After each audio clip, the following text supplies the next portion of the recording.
Hey, did we get it finally? Yeah, looking good.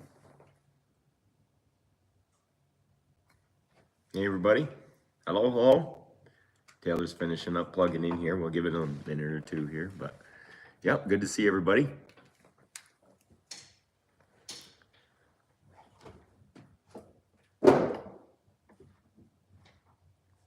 Yeah.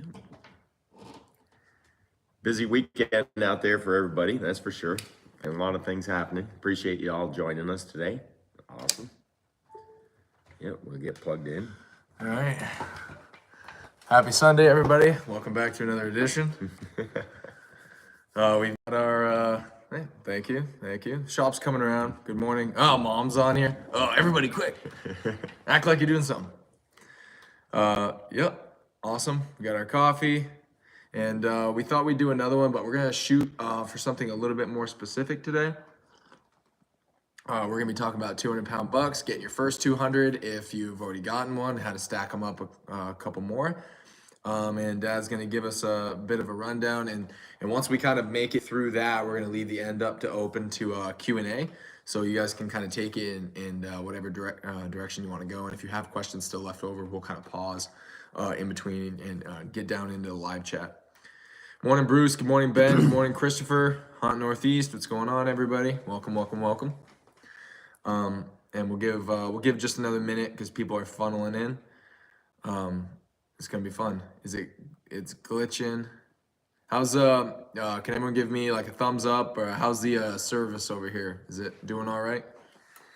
You know how We've got TDS. They've got to be like the worst telephone system ever. it's not amazing. Yeah. Yeah, we'll see. Okay, yeah. Good morning, Garrett. Good morning, Buck Wild. Cool. All right. So everything seemed all right. Seems good. Chad says it looks good. Kirk says good. Okay, sweet. So I think we're gonna get rock and rolling. Dad, if you want to run through you want to kind of give them a rundown of what to kind of expect. Well, one of the everybody's probably got a story, right? And I definitely got one, and probably that's how you end up. Like it's some kind of deer story that ends up getting you used to like a bar, right, or something like it helps you set goals and stuff like that.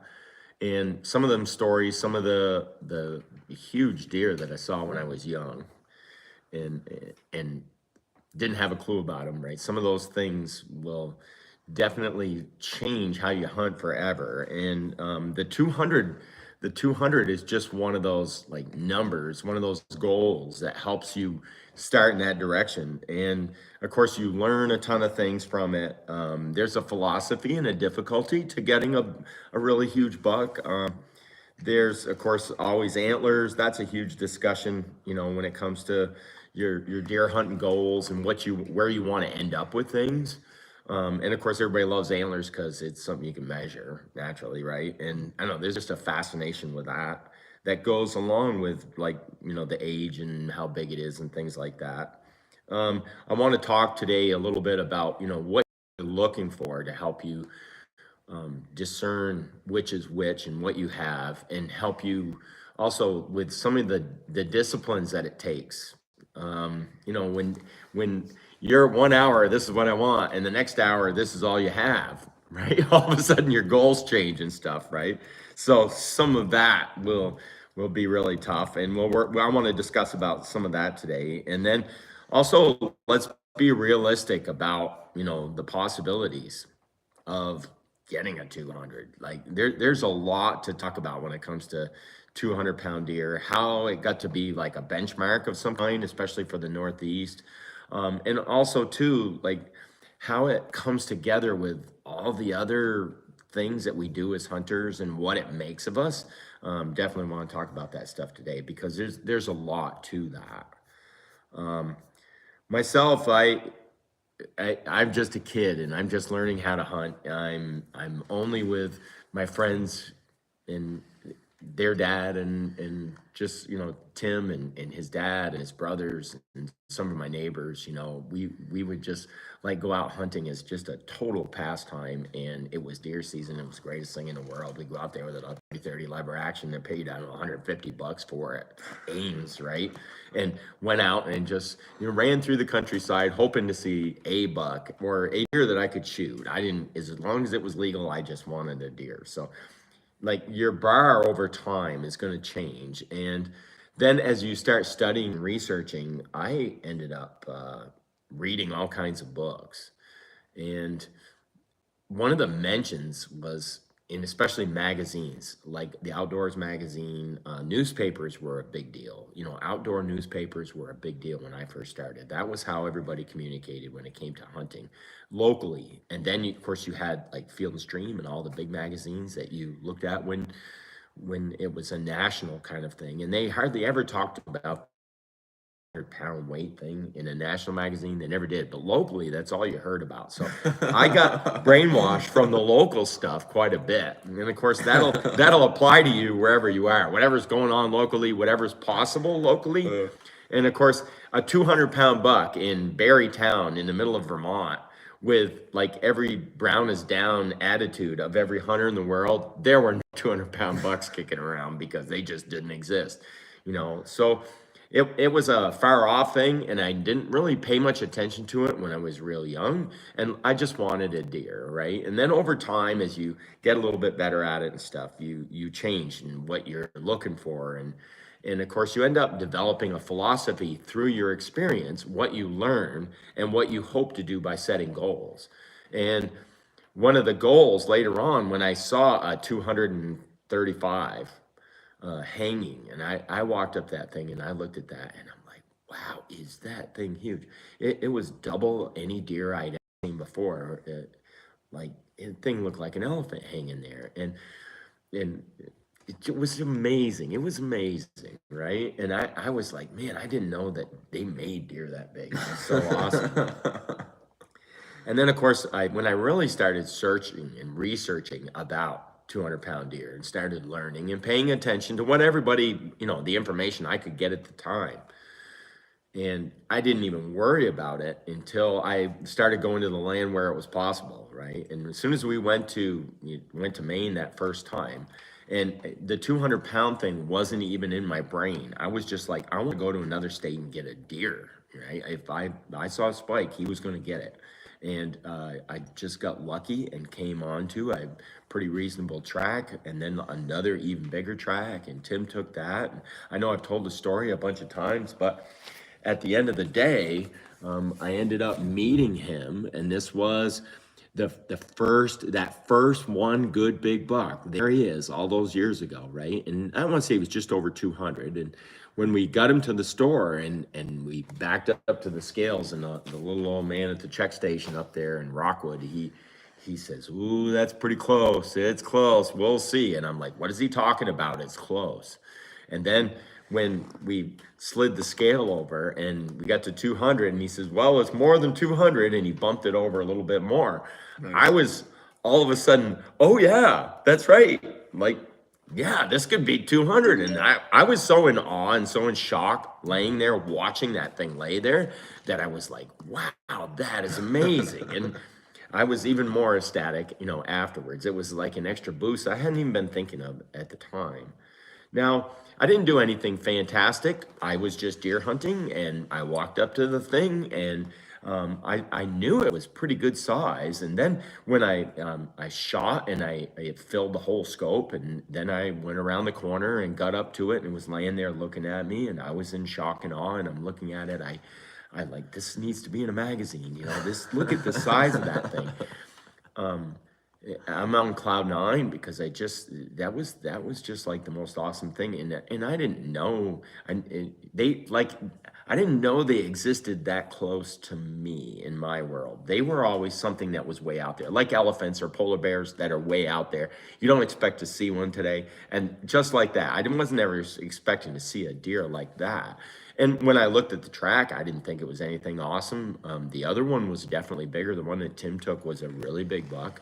and probably 220, 230, 40. I mean, that thing was huge. It was a little older track, and he took that one. I took the smaller one that I said, yeah, it's a buck, you know, and I followed it with a doe, was tending a doe. And then when I jumped him and I saw it, I was just like in shock. But then, like, all of a sudden the light came on, and my attention to that just like became so much more because it like opened up possibility.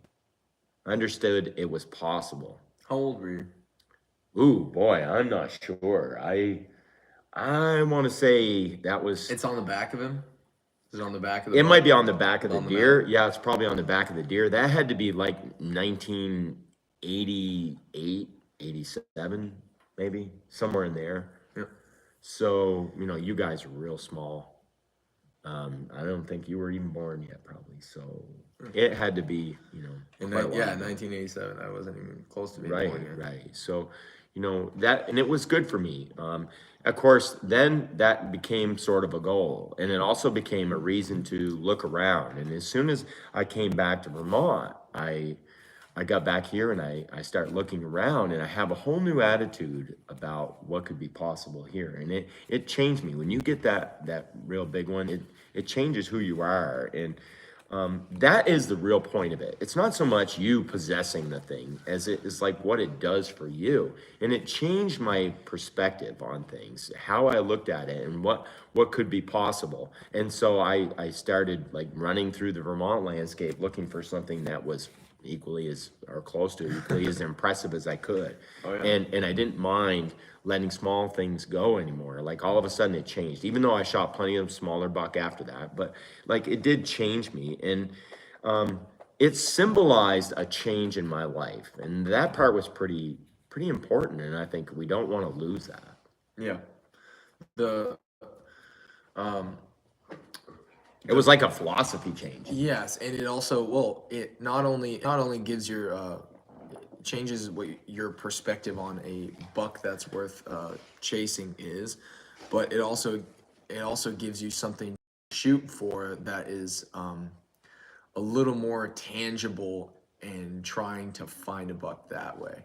You know, because you also didn't have cameras back then, so you didn't know what was kicking around for headgear unless like you saw him or something like that. You know, Yep. but you could find a track, you could look at the track, and you could start discerning what kind of deer you were dealing with, and you could really start sifting through them to find just the biggest, meatiest foot with the best stride and all that. And it was a way to kind of get on something and judge what kind of a buck you were gonna have to deal with shortly after, mostly because the bigger the buck, the tendency is that he's older, he's more mature, he's had to deal with hunters, and he's had to deal with more pressure from coyotes, and he's stronger and smarter, and that is harder to get him. And it's a little bit more of you have to be a better hunter to shoot bigger bucks in general. Well, the big, huge deer and the tracking, it was the only way that you were going to know what you were after, right? Because you didn't have the trail cameras, you didn't have like a real good knowledge of the landscape, you didn't do much scouting, you were busy working all the time, and when deer season came, you just went hunting. And like it was almost like a roll of the dice. Most people deer hunting when I was young, you just went out and you said, well, what comes along comes along. And if it happened to be a big one, we didn't like take credit for going after just a big one or anything like that. We just said, oh, I got a big one today. Almost like the lottery. Like fishing. Yeah, it was like fishing. You pull up and you throw a line out there and you say, oh, here we go. And oh my God, I caught a giant. And you didn't actively look for giants. And like it changed tracking. Also, like you were on what you knew. It was huge. You knew where he went after a while. You learned his loop. There was, and if you had the legs to go and find that big track, and you had the time and the legs to go and do it, those people that excelled at tracking and excelled at the discipline of getting a big one, they soon became like this benchmark hunter. It was for us around here, it was what put you on the map, not measurements of antlers or any of that. And if it had a big rack, I don't know how many big racks were just hung on the barn and they rotted away and the squirrels chewed them. Like no cared about it, and I'm sure that's that way probably even still in some areas. But there was a culture built around just going out and finding it yourself, going and doing it. And then there was these guys who started focusing just on that and that intermittent reward of a giant when it does show up, and the feeling of seeing some of the rarest parts of the deer herd. I mean, you're talking like 3%, 5% of the deer herd. I have mains in for 2022. They shot 484 that were registered into the Big Buck Club. So I'm sure that there were more that people shot 200 pounders and didn't submit forms and all that stuff. So, you know, out of their entire season, you know, you're looking at like, let's just assume it was like $500-600, you know, and how many deer do they shoot every year? And that just kind of like, right, 30 odd thousand deer that Maine shoots. It's less, it's probably way less than 5%. Yep. So, you know, that just tells you that, you know, you shoot a 200-pound buck, you're in the top 5% of deer that got taken. And it's more of a credit to nature, more of a credit to the deer for his stature, but it also says something about you if you can go out and you can, you know, you can hunt down a big mature buck. That's a credit to you and your experience and things. And of course, that was like a symbol. Really, basically, it symbolized your effort, your dedication and discipline, and also too, you know, your skills, because these are the smartest, oldest deer in the herd. They have no reason to protect other deer. Like that doe will blow and make a big giant deal and try and protect other deer in the area and whatnot. That big deer, he doesn't care about anything but his own hide, right? So like they became 7 years old, really knows and especially where there's a lot of snow, he's been tracked and bothered by some of the best hunters around, and tenacious, stay right after him. That set goal right up there. And then when you've got somebody like Laney and any of the hundreds and hundreds and hundreds of really exceptional hunters in everywhere, those exceptional people like really stood out because boy, they had some skills and they had some discipline, and they were doing it on a steady basis, and you were like, wow, how are they able to do this? You know, and it made you dig into it. It made more of you as a hunter doing it. Yep. And it symbolized what you could do. Now it can be an ego thing as well, where, you know, it's all the bragging and everything else. But for myself, it was more of just like, how good can we get at it, and how can we make ourselves better at what we're doing, and then share that with some other people. And it was such a huge change, and it was like a culture shift that happened across hunting. Well, in New England, your odds of getting a Boone and Crockett, right? So like you know, if you just put it into that scope, you say like there are deer that get shot that are Boone and Crockett every single year, you know. In Vermont, the number is really low. New Hampshire's a little bit better, and Maine is low as well. But just like New York, Mass, all of that. And if you say, what are your odds of like being able to go out and shoot a 160-inch deer versus a 200-pounder? A 200-pounder is a little bit more attainable and a little bit more, you know, a little bit more of a volume thing. There are more 200-pounders than there are Boone and Crockett bucks. So that's like a benchmark goal. Right, and those two things, if you think shooting a big buck and what's a goal that you would want to have attached to that, it would, one, just to shoot one. Two would be to start shooting them consistently. You know, a 200-pound buck's what you want, and then maybe like a Boone and Crockett or something like that. And those are the reasons you get into it. Or your biggest, it's right, right, like a little goal setting on your own. You just keep like setting your own bar, and then through that, when you first get into it, you say, I want to shoot a deer, and you have all these goals, and once you start doing it, you figure out that you actually love hunting them, and it's not about the goals, and you breeze right by the goal, you know. And then you continue to do it just because you like to do it, you know. And then all the byproducts of what you're after, like you shoot a 200-pound buck, you start shooting deer because you hunt all the time, because you take it seriously, and you work on your craft, and you dedicate time to do it. You're putting the money down and all that, and over the years you start getting better.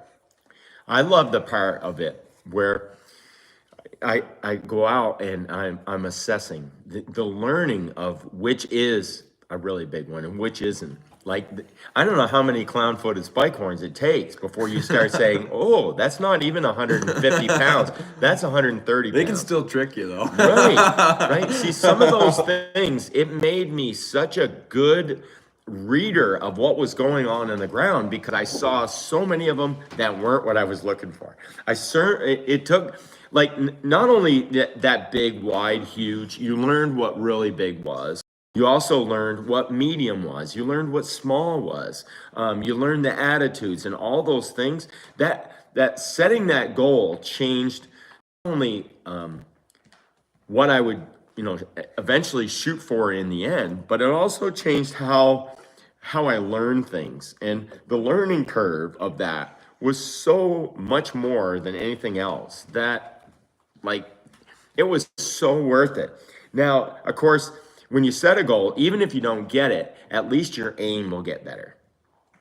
That's the important thing. When you say, okay, I'm going to go for this, and do the best you can, and you end up with a 180 pounder, you're not feeling bad about that, because if you were shooting 140 pounders and now you moved up to like 3-year-olds, like and started getting, those beautiful 8-pointers that are 140 to 180, 90 pounds, those beautiful deer, and it's not quite 200, and boy, the track looked pretty big, right? You'll learn all those little things as you go, and that stride, the length of the deer, the width, the way he carries himself through the woods, how much he runs and how much he just walks, his attitude, and just the way he uses the landscape, and the difference between them all. Those little things that you learn by looking at the ground and seeing it on a steady basis, it makes something of you. And now it starts carrying into every aspect of your life. It doesn't take long at all. Now, you can't get to California if you get off in New Jersey. Right? So if you're going, I got to get a 200, 180, boom, right? Right? So like, or 140, those kind of things, that discipline of what you really want, it's expensive. It will cost you. You may go some years not being able to find a track and be disappointed, and there'll be some disappointments on the road for sure. And this year was quite a disappointment for a lot of especially seasoned hunters. There wasn't a great lot of 200 pounders that you could easily come across. There was a fair number of buck, but there just wasn't those giants. Yep. And of course, if everybody goes for just that 5% of the whole herd, like, you can't afford, there won't be any 200 pounders if all we shoot is just straight 200 pounders. That isn't necessarily what it ought to be. And the smaller bucks, we can afford to shoot more of those. And all you can do is love a big buck or love a small buck, or love what you shoot. And there's nothing wrong with wanting something really big. And if you shoot something a little bit smaller, that's fine too. Nothing wrong with any of that. But there's an edge to what you'll have to decide and what you'll decide to go with. Yep. And sometimes and if you set the bar, you'll go without. This was one of those years, I'm like, I'm not moving the bar. It's staying right at what I want. And we saw what I wanted right out of the gate this year. And then after I saw that thing, I'm like, I'm not shooting a little one. I have everything that I need to see. That was inspiration, right? The inspiration that you got from it was enough to last the entire season and go without a deer, no problem. And if anything, I saw a lot more buck when I set the goal up there a little bit higher, and I got quite a few buck on film this year, so it was fun. I saw a lot of buck, so like, I can't complain. I had a great season. If it was me just shooting buck, I shot 5 this year, so yeah. And in one of the most difficult areas in the whole country to hunt, with no deer, tons and tons of pressure. It was the first day that Ryan hopped in with us. Him and Ryan went up in the woods, and they saw that giant. And then when he sees a buck, and if he won't stop talking about it all season, it's a giant. He comes down and he's like, we're going over there. It's like, all right. And I'm kind of burnt on looking at deer, looking at deer footage. And when he gets jazzed, it's like, it's a good one. I see racks every day. Yeah, it's just another deer. But this thing here, wow. Yeah. Wow. And like, if I see something like that, I'm good now, and I can definitely go and have a great time with it. It's a worthwhile goal to shoot for something big. It'll make a good hunter of you, and we're now that we're gonna cover that, let's kind of start dropping into some of the tactical stuff. Let's talk about what to look for, and we'll just kind of start diving in and things that'll work, things that won't work, things that may not because he's experienced, and how that's played out for us over the last few years here. Myself, I like the biggest possible hoof that I can find. There are some that will be skinny and long, and then there's some that are real square. You know, it's kind of square shaped, the whole thing. And I like at least 3 inches wide. 3.5 is better. One of the things about an area, if it gets pressured and there isn't many really, really big ones, is that over time, like you'll learn what that area has to offer and what big is for that area. And it won't take too long of looking at it. You know, you look at an area for a couple, 3 years straight, walking around and looking at, you know, at what exists on that landscape. After a while, you'll very quickly learn what is possible, what's big and what's not. The other thing that I'm always looking for is when a deer walks, how wide he walks. That is super important, and the wider the better. That matters. However, that isn't quite as important as the length of his stride in between those steps. If he's, you know, 26 to 28 inches between his steps when he's walking normal, you know, like just walking down a road, walking on a path, just taking his time walking along where you can really see the width and the stance and just how he is, you know, that 1.5 inches of snow on a, you know, dirt road, and he's just walking nice and normal. And you look at a series of tracks down through when it's, you know, 6 to 8 inches wide, if it gets out to a foot wide, that one this year was a foot wide. That he is the widest stagger that I've seen. He, however, isn't super long in the step. Long bucks are the ones that weigh that 240 plus. They have to be really, really long deer. The short, stocky kind of state plow kind of things where they're swinging their feet and they've got like a swagger to him a little bit. The toes turn out. He sits back on his heels. You know, all that stuff that, you know, everyone discusses so well in all those. You're looking for that kind of stuff. Now, every now and then, the tougher part, those kind of deer that when you look down and you just go, wow, you just keep saying, wow, that thing's huge. And you go a little ways, wow, that thing's huge. When you're doing that and you almost want to keep looking at the ground and not look for the deer, that's the kind of deer you want to track. That is something that gets you excited. Now, if you're new at it and you're just going out and you're just tracking a deer for the first time and, you know, or the 20th time, but you haven't really gotten much yet, and you'll take most any legal buck, but here's one that's really kind of looking good. Get on that thing and learn it a little bit and learn his steps and the distance between his steps. Now, a deer's distance in between his steps will change like crazy, but when he's on decent ground and he's walking at a fairly steady pace and you learn his stride, and when you see and you understand his stride fairly well, I'll use my boots to help measure his stride, and I'll check it every now and then on where he's kind of walking normal and stable. When he does that, and then he starts going up a bank and the stride stays big going up a hill, another great quality. When his stride never shrinks and gets real short, he's always taking big steps. A big bull takes big steps nearly all the time. It's not that when he's feeding, he won't, of course. But I'm talking when he's moving right along, when he's going and he's taking them nice big steps and he's going somewhere and that never shrinks up and it's big all the time. That's another really good thing. You want that big, wide, you know, all those things that really help.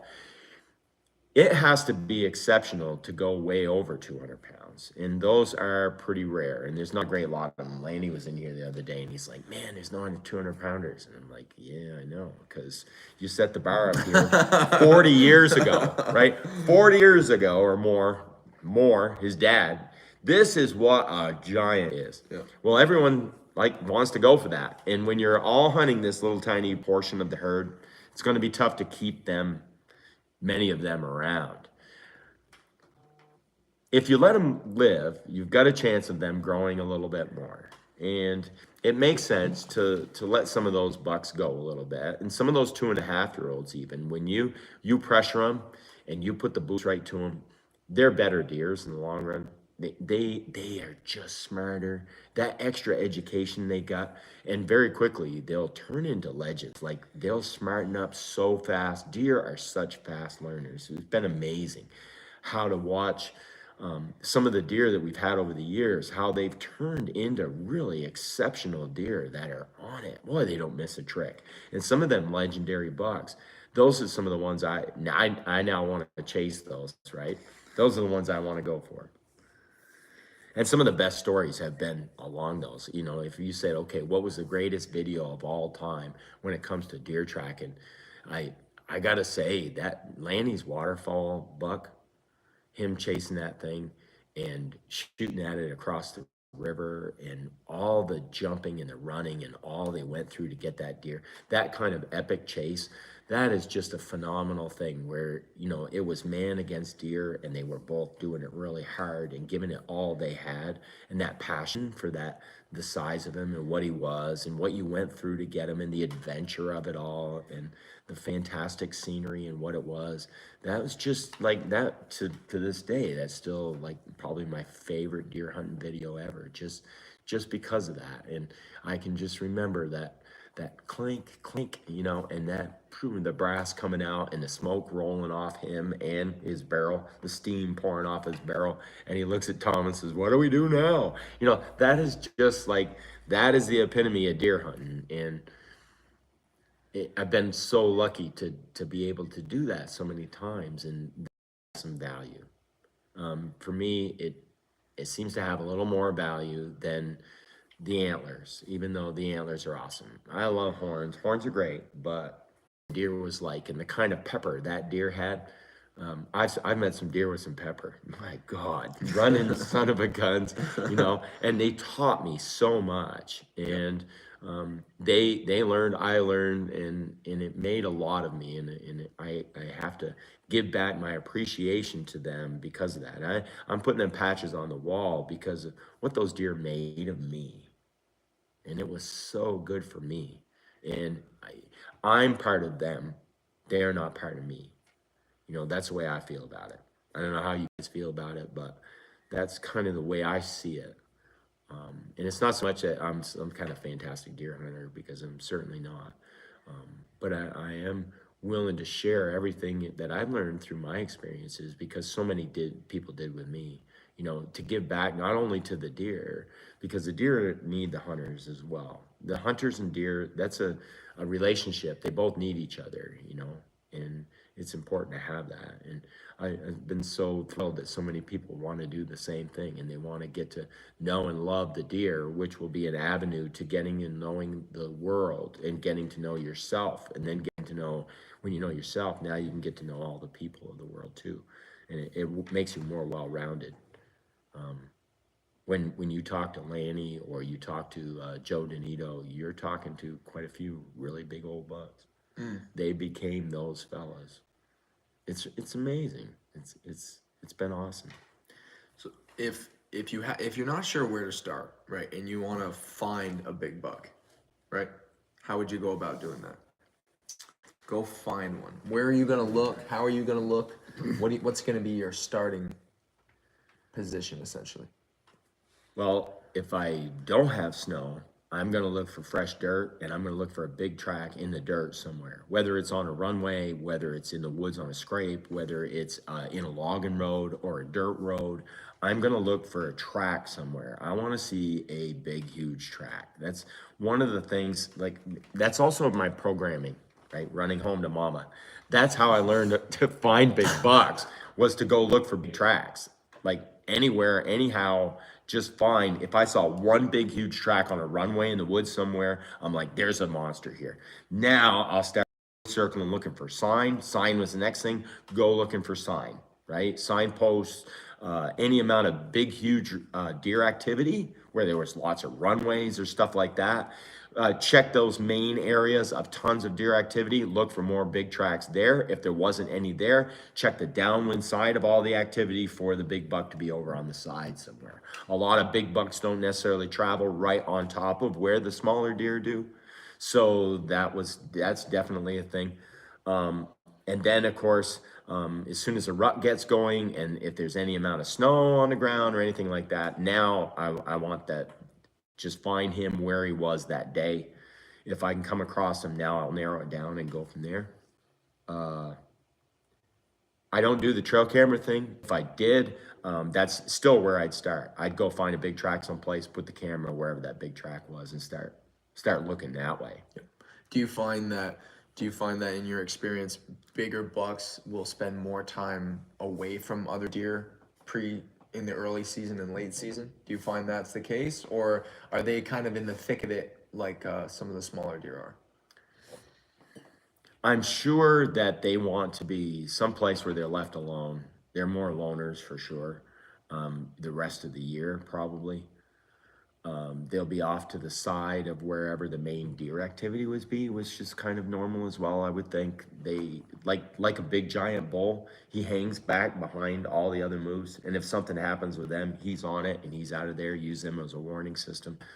I can see them doing that. They'll probably have sanctuary areas where they don't mind hanging out, and they'll leave a little bit of sign in there. I think they probably have several different places. Most of them have several different places to hang out, and if something comes and screws them up here, they'll move to that alternative spot. So figuring out where those alternative spots are definitely a deal. The other thing would be I care about them where they hang out when I'm gonna hunt them. If you were gonna bow hunt him, you'd want to know where he is at the end of the summer, because the second bow season starts, you want to be right there on him.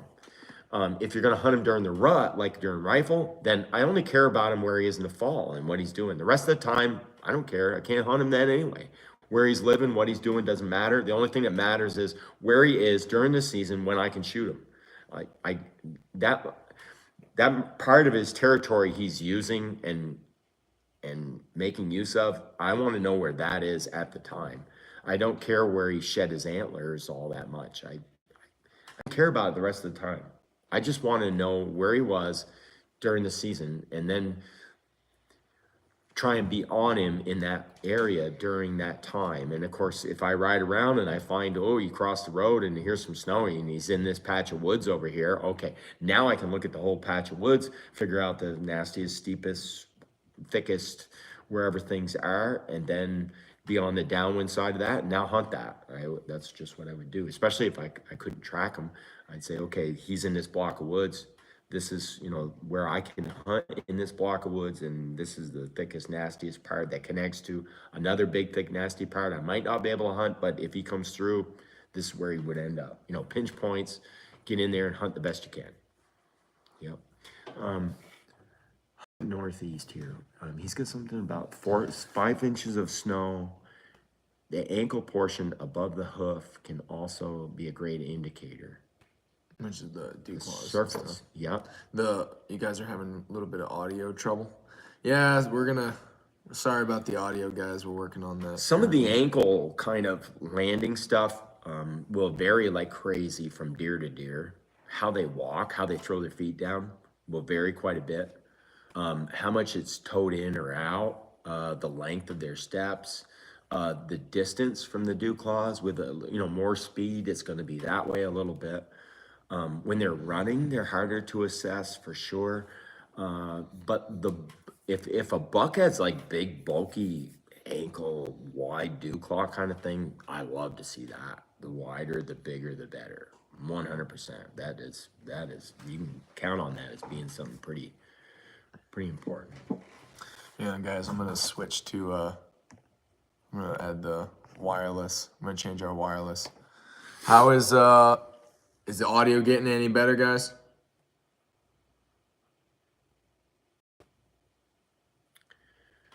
Sorry. Is that working a little bit better?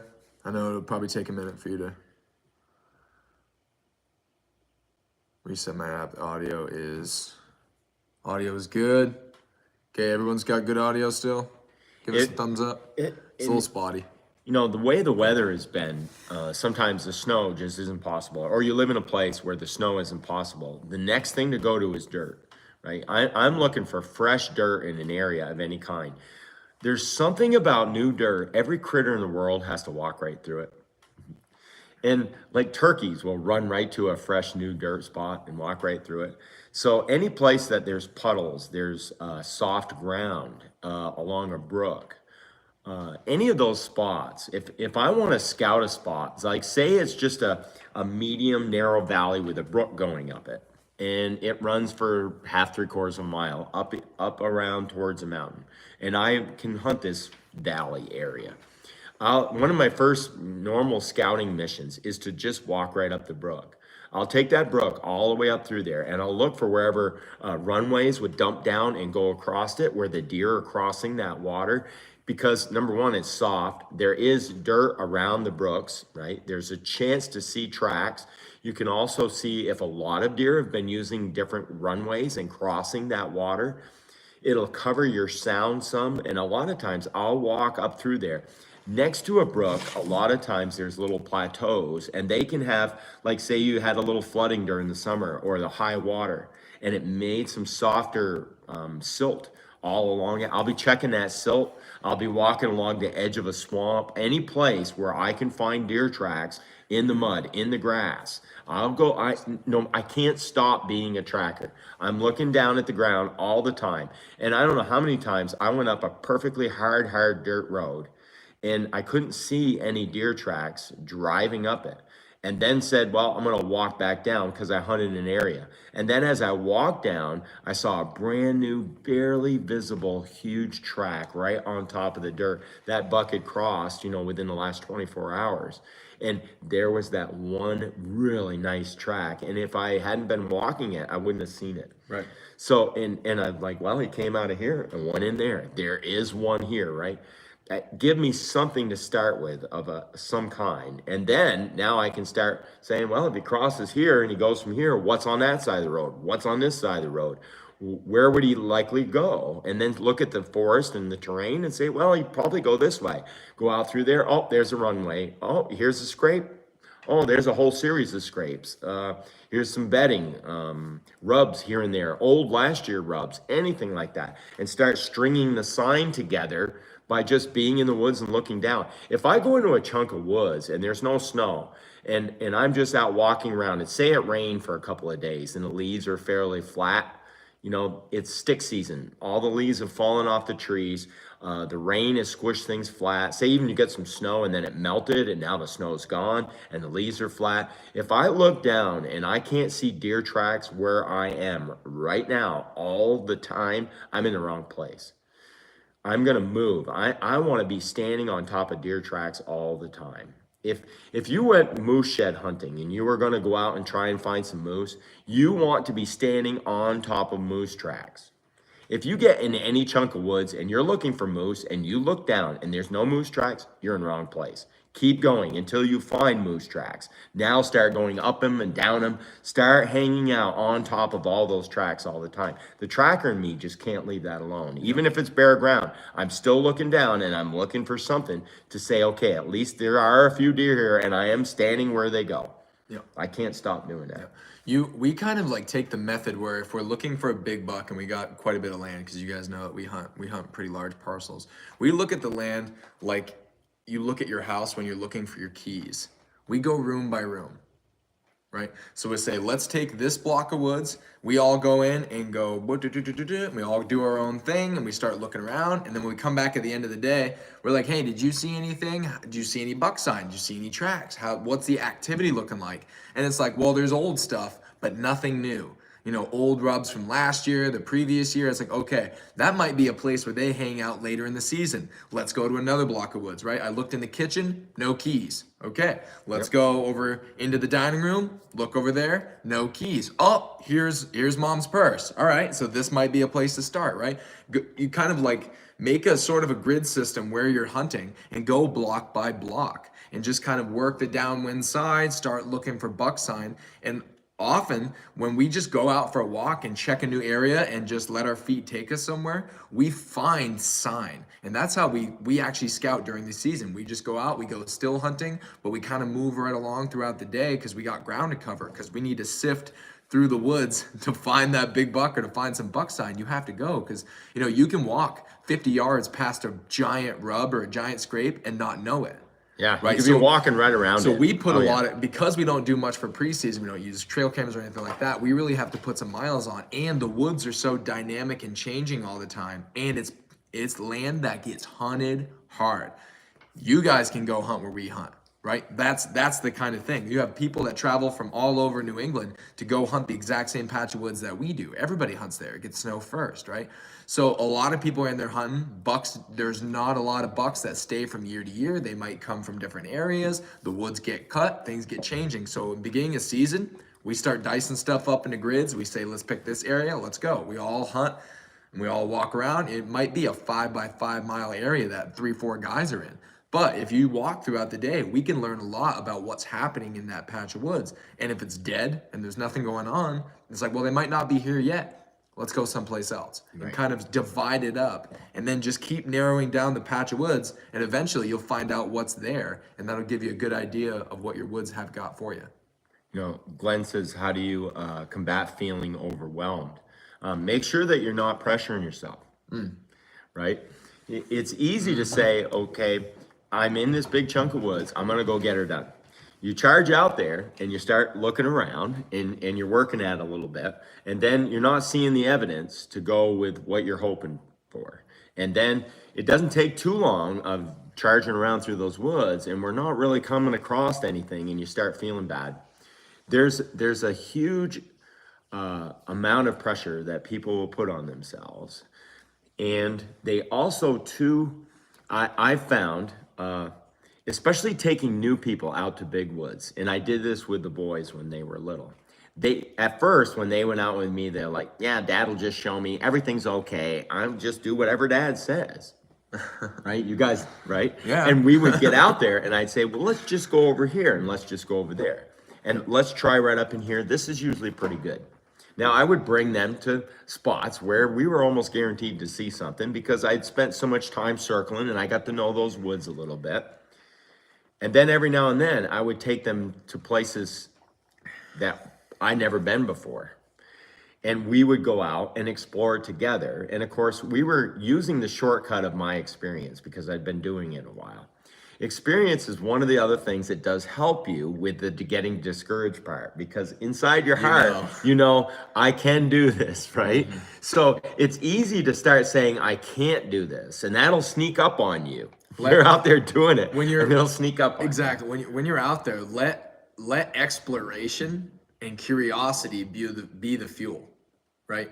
Because you're going out into this giant patch of woods, and it's not like, let's go find a deer. It's let's go see what the land's got, right? That gives you more fuel to keep going, because if you're not seeing anything in the first couple days and you're getting discouraged, your mind is going to start wandering. And in order to get a big buck, you got to stay sharp, because they don't give you time like a spike horn will, right? They don't mess around, especially in the kinds of areas that we hunt these are experienced, pressured, big, mature deer. They don't give you time like a smaller deer will, right? So go out there with curiosity and really just see what the land has in store for you. And if you use that as kind of like the base for what you're doing, then that helps you stay sharp and stay actually paying attention. You say, what's around this corner, right? And one of the things that we do is you don't let what you're seeing be what the truth is, right? Because it is easy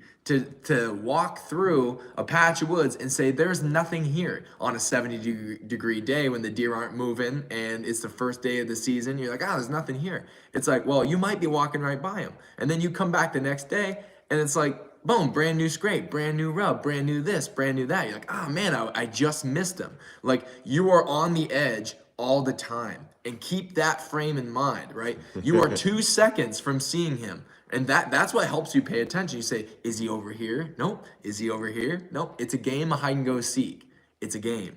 Go play the game and enjoy it. Use curiosity. They used to say, keep the faith, right? Faith was the word they had that they didn't have the best word you could use, which is focus. Right? Keep the faith, keep believing. Well, no, it's like keep focused on what you want and don't let it wander, right? Yep. It's easy to take in the outside circumstances. Things aren't working out for me, and then start applying it and saying that, and next thing you know, it doesn't work out for you. For sure. Using the force and your feelings. Go out there, stay on track, and keep your feelings good, the same, and you'll do the best you could. Right. As soon as you feel your feelings slip away, whatever it takes to bring your feelings back to your goal again, right? You have this goal, I want to do this, and your feelings have to stay of the same quality, right? If your feelings are good quality and what you're doing and your goal is good, it's easy to focus and away you go. As soon as you start looking to the outside of you, the evidence, there's nothing here. I'm not seeing anything. I'm running out of time, right? You start picking apart all the things you're doing. As soon as you start feeling yourself doing that, say, oh no, it's going good. Let's just keep and boom, boom, boom. And whatever it takes for you to learn to adjust that in yourself, apply it and let it rip. Yeah, draw on your experience. You say, how many times did you think nothing was going to happen and it did? You know, how many times did you not know you were as close right before something awesome happened? How many times have you made it work in the past? How many times have things have worked out? Use that as the basis for what you expect to occur. Yeah, not what stay you're the seeing course, right right, now. Garrett? Stay the course. Right? Of course. Absolutely. Yeah. Yep. It only takes a half a second for your luck to change. Absolutely. Yep. Sometimes I use don't let your map lead you. Nice. Wander on sign and learn. That's right. Just keep going. What's the This says Matt here? Hey, Matthew Chandler. Hey guys, how can I get a deer to come to my food plot during shooting hours and overcome them being nocturnal? They know that you're there. During the day. They are faster learners. They also are safe to hang out during the day. Somewhere else. And they know they have to get up and move at night. Mush Buck was one of those deer.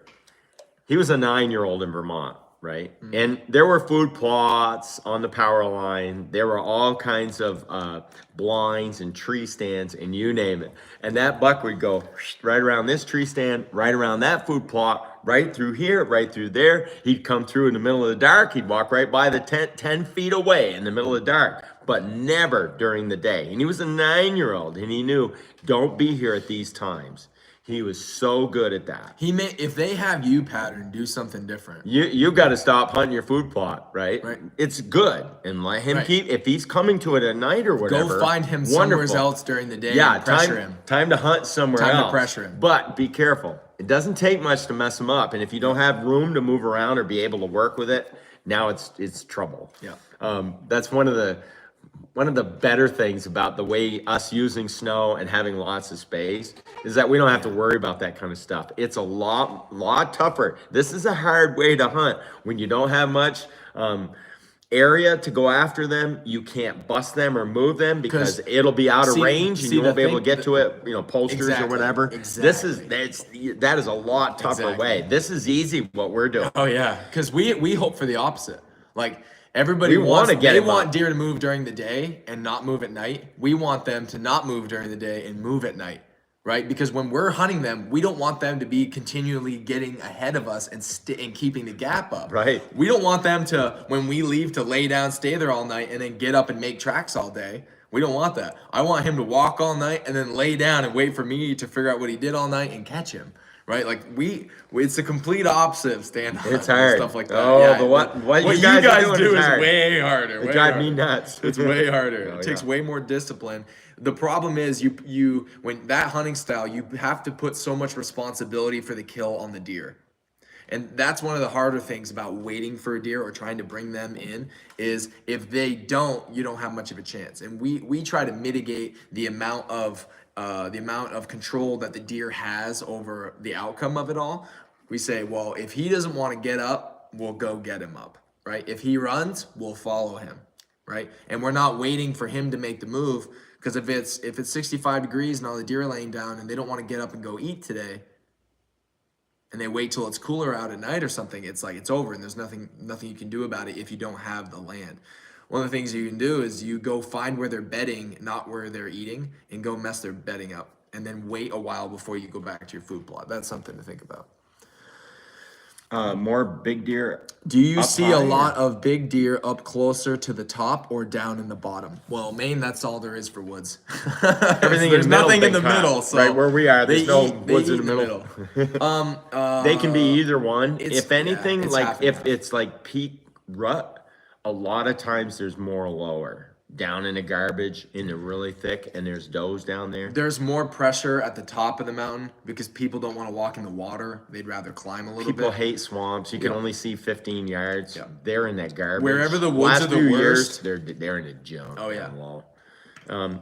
There's more, little bit. We've seen a drastic uptick of people climbing mountains and getting into it. That's what we're talking about. So what are they going to do? They're going to go up in there, and with the access to the mountains, and the logging roads help you get up in there. Yep. Yeah. Personally, The bigger, the nastier, the steeper the mountains. Like some of yeah, those are the better ones. It's got to be stuff you don't want to go and do. And Yeah, where you don't want to go, that's where the deer one of the things that Casey does that's worked for him a ton is rather than, if you say if the distribution of big bucks is on top versus in the bottom, if it's exactly 50-50, the one that actually takes the least amount of time and the least amount of effort because of the way our landscape is set up is going in the bottom. Because the roads are closer to the bottom, right? And no one wants to go in there because it's nasty, it's terrible walking, it's wet. That's where you got to go, right? Wherever you don't want to hunt and wherever the deer would feel safe, that's where you have to go. We're not shooting them out in the open like at all. Like that's super rare. I think the last buck that we got that was out in the wide open was a sunshine buck in 21, and we've killed some deer since then, and everything else has been in the thick stuff and on the edge of thick stuff and in the garbage. Elevated buck was way up in the top. Magic was in the bottom. Beeves deer this Flow year, was right in the on bottom. top. Beeves buck that's coming, that was up in the top, right? Nomad was way up in the top. So that's just kind of like what we have to deal with, for right now. And wherever you don't want to hunt, that's secluded, that's hard to get to. Not only will there probably be more deer, but you're also more likely to see like a big mature buck that wants to be left alone. He's going to be there too. There are times though when they're not going to be there because They're on the there's go. no other deer there sometimes. Some of them big cliff, no food, way up in the middle of nowhere. You might get one buck that wants to be up in there, and he just can't. He'll forsake everything for his own security, and he'll run up in there during the day, and he'll stay on that garbage and swing, and back in the garbage and swing like a big rabbit, and you can't do anything about it. Some of them. It might you might need we've had two a bunch guys. of those. Like, In my lifetime, I've seen some buck that you were not going to kill. You are not going to get them things. They were just. They just hang out on the cliffs. You got to hold on with two hands to get up through there. I fell down face first and slid down through. My barrel went punk right into the dirt because it was on my, and like I have been in some places and I said, what am I doing here? I'm just going to get hurt. And this thing's crawling up through the rocks and ledges and just, you can't do anything about it. There are some of those deer, you're not going to be able to do anything with him. Oh yeah. He's just going to shoot right through that stuff and if you jump get a big up buck, and over. And, you get a might be your Moby Dick in a way, where it's this giant, massive thing, and he might take you to a place that'll get you killed, and you do have to assess that, because some of the woods that we hunt is like it's dangerous. It is. You can fall and get twisted in a clear cut, and like you can bust your leg up or something. You got to be really careful. Every time I could just spot them as close. Yep. And see, that's the other thing is like you're gonna learn what those deer do, where he runs, where he's pressured, where he isn't. One of the things that'll happen, okay, say you find a big buck, you find out where he's hanging out, you go there, you bust him. This is a time to learn what he does, how he reacts. Some of them will just go cross country, goodbye, and just go. Some of them will hook and do a 1.5-mile, 2-mile loop and come back. Some of them are swing and they come right back. Some of them won't. Some of them won't leave and they'll just smash through the junk and come over here and smash through the junk and go over there and smash through the junk and stay in a 1.5 by 2-mile area, and you can't do anything with them and they ain't coming out of there, and they keep walking back over themselves and through the stuff, and all they've got to do is stay that 50 yards ahead of you all the time in that garbage, and he's fine. Just like a big rabbit, just stay ahead of you all the time, and there's nothing you can do about it. And if anything, he'd be more likely to just bump into somebody as he's trying to get around somebody else, in that kind of stuff. But a lot of times, even then, all he's got to do is stay and listen and smell. And the wind is so squirrely in some of them real tight, flat areas.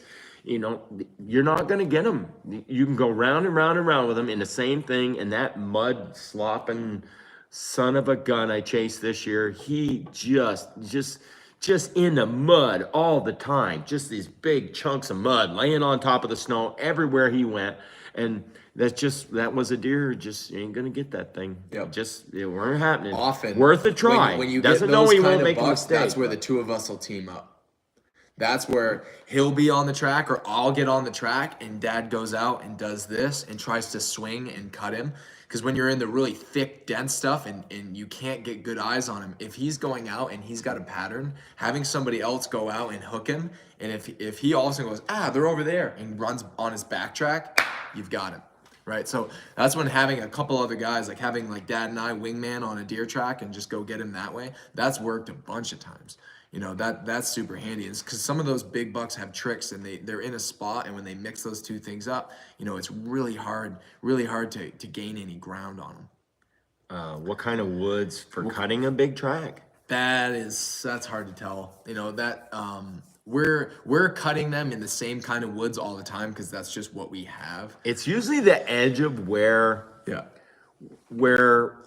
like some thick bottlenecks, some kind of pinch point, a river crossing mixed with hemlocks coming down and something on this food on this side, right? Some place where you're overlapping forest types, overlapping terrain, topography features that'll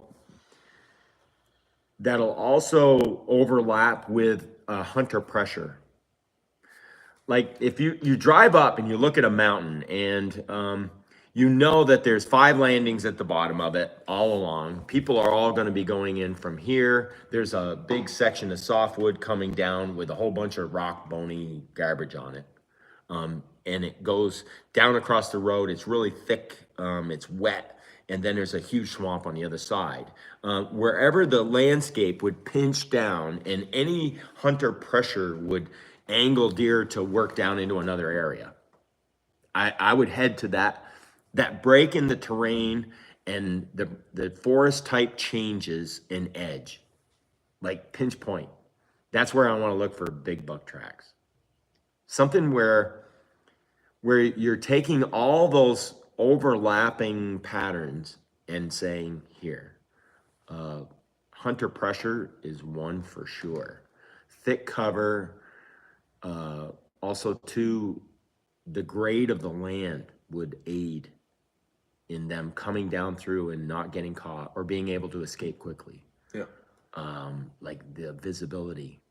When you're on a walkabout, places where you can't see. When you're on a walkabout and you're doing the loops that we had talked about earlier, where you just kind of burn off and you go see what the woods has in your grid patterns, go for a walk and let the land steer you. Because animals will use the land when they're just traveling the same way that you will, right? So where a shelf comes off a mountain, goes like this, and it pitches down around, and it's like this more compacted, you know, harder soil, and it's dry, there'll be more walking traffic on that. On the edge of where a swamp and a beaver pond, right where the dam is for the beaver pond, right there. That's a great spot because the water and the woods go like this, and it's a spot to get across the river. Right there is a great spot, right? So any places where you're just walking and the land starts to move you and you say, this is the only spot I can get through, or this is the only spot that's decent walking, that will be a spot to pick up tracks or to at least see sign. Often, if there's a spot where lots of deer are coming through and lots of bucks, you know, like an intersection, deer will leave a signpost rub, and all these bucks will be beaten on this one tree, you know, rubbing their gland, letting each other know, you know, who's around. That's a great spot to pick up a track. And it might not be woods specific, it might be terrain specific. That's something that we've seen more than finding a certain patch of woods, because all of our woods are kind of the same. It's all spruce, balsamy, kind of like mid-range mountains, all hardwoods. That tends to be a little bit more open, you know, as before they cut it all up. And those edges are really like any different where the woods come together. That's where you'll find your sign, and that's where you'll find your tracks, more so than any one type of woods. And if you mix that with the terrain thing, then those are the overlapping patterns that he's talking about. I've seen deer at 4,000 feet all the way right down to. Do you guys have an level. elevation that you like, or try to stay around when looking for tracks? Nope. Not really. It doesn't matter as long as there are deer there. If you're seeing big buck tracks, you're in the right place. Yeah. Now, if you follow them any length of any distance, even if you just followed a younger one, sometimes say you had a 2-year-old and he's up on a mountain, that 2-year-old will show you where to go on that hill. Yep. He will walk in all the right places. He will cross every big buck track that has been up through there, or walk on a runway that other buck use. He'll cut through garbage. He'll make these forays through just a bunch of junk and then pop right out in a good spot. And then all of a sudden follow that like where the moose and everything go down through and it's beautiful. And then he'll go boom and take a right and drop down and just smash through a bunch of other junk and pop out in another good spot. The deer will show you where to go. Yep. They really, really do. If you look down and you don't see deer tracks, well, just move. And just as soon as you hit deer tracks, now say, okay, what's going on here in this one spot right here? Everything's going up and down right here. I start putting together the patterns of those tracks on the landscape. And once you've done it for a while, and especially when you get to the point like me where you got a ton of experience at doing it, now I can just look at the mountain and say, all the tracks are gonna be here, they're gonna be there, gonna be there, gonna be there. Because that's where they're gonna travel. Doesn't mean there isn't a random one going through in any old place, it could be. But in general, there'll be some guidelines, right? The end of the shelf. You know, you have a shelf and there's an end where it changes and the terrain changes and everything comes onto it, some kind of cover, anything like that. All those little funnels, all those little oddball things. It doesn't mean that there isn't like a notch in a mountain where the river comes through. It's only 10 feet wide. The rest of this giant wall, they can't do anything with. And this is the one spot where they get through if they get shoved at that face right there. Yep. When you learn those little secrets to that mountain, this little pass through here, this is the easiest way to get around through here and end up over there. When you learn some of those as well, you'll see the deer are doing it. Now you'll be able to spot them in other places, right? Go to places that you know these things. Like in your hunting area, look it over for the pinch points, the overlapping things. Now take that same information and look at a brand new spot on another map and look for the same features. Look for the same topography. Look for the same forest types. Look for the same kind of things. In a brand new chunk of woods, put an X on the map and go there. And I'll bet you see a deer track. One of the things that we'll do that's recent, we used to just kind of do it mentally, but now, of course, with technology being what it is, we can do it with our phones. And I started getting into Onyx once I had spent some time hunting with Kendall. He kind of turned me onto it. And now what I do is I leave a string. Right, so I leave when I'm tracking a buck or I'm going for a walk. I turn on the tracker and I look at my loop at the end of the day. And every time I see something that's sign or is noteworthy, right, an intersection, bunch of tracks, a big dense patch of tracks, mark that. I found even if it's all old sign and there's nothing new, it doesn't matter, right? And then I can, as the season progresses, I can see all of these things on the landscape, and then I can take that, and if they're not seeing anything brand new, I say these areas in this type of terrain have sign. So then I do exactly what he says. We'll look at the map and say this spot on this mountain, it's this facing with this kind of transition with about this kind of topography. Boom, we jump there and then we'll start seeing sign. So you can use your past experience to kind of give you a spot to hunt if that hasn't been working for you and your new spot doesn't have deer yet, or it used to but now it doesn't. You just kind of take that same thing and apply it to another patch of woods, and that helps us move along quick if we haven't found one yet. Kevin says last year able to anticipate where the deer was going, and the track showed I was right, but I got beat every time. Part of like I just couldn't spot them. Yeah, part of the toughest part of this whole thing to learn is crunch time, when you start getting real close to deer themselves. This is going to be the part where lots and lots of practice and patience come in. It's one thing to follow them across the landscape, to see the woods coming up and predicting. That's good. You want to do that predicting. And when you can predict, I think he's going to be doing this, and I think he's going to be doing that. And you start getting good at predicting and you practice it. Now, as you get closer and you start feeling like you're getting near the deer, feel for the deer. As you start feeling you're getting closer, time to start hunting, recognizing the places where the deer is likely to be, and it's time to hunt. That is one of the toughest parts to learn. But as you start to realize that and you get closer, slow down. Now you're hunting. It's one thing to track and just get close to the deer. It's another thing to hunt. And now you got to go easier, and especially with more experienced deer. They won't give and you if time. they're not moving, they're not going anywhere. Take your time. Joe Danito talks about going easy. Just a step here, just a step there, because now you're really close. Yeah. And you gotta do what you gotta do. If you hang out for a long time, you're probably more likely to see you, probably more likely eventually to hear you or something. But if you run right in there and blow it and you just keep bumping them off, you're never gonna get them. It's gonna be a gamble. It's gonna be a gamble practice. of what to do, how long to stay, and it's a volume thing. Yeah, sometimes you're just screwed. There's They're nothing in a you can spot where they got you. Bye, boom, and there's nothing you can do about it. And then there's other times when you're just in the right place, and he comes out from behind that tree, and he couldn't see you, and now he's moving, and you got him, right? So you have to just keep doing that. Some bucks, especially once you kick them up and you've jumped them a couple of times, and they know you're coming for them. Now you may have to move them and move them and move them until they're in a spot where they're screwed. Yep. Where they come to rest and you catch up to them again, and they're in a spot where you get them first.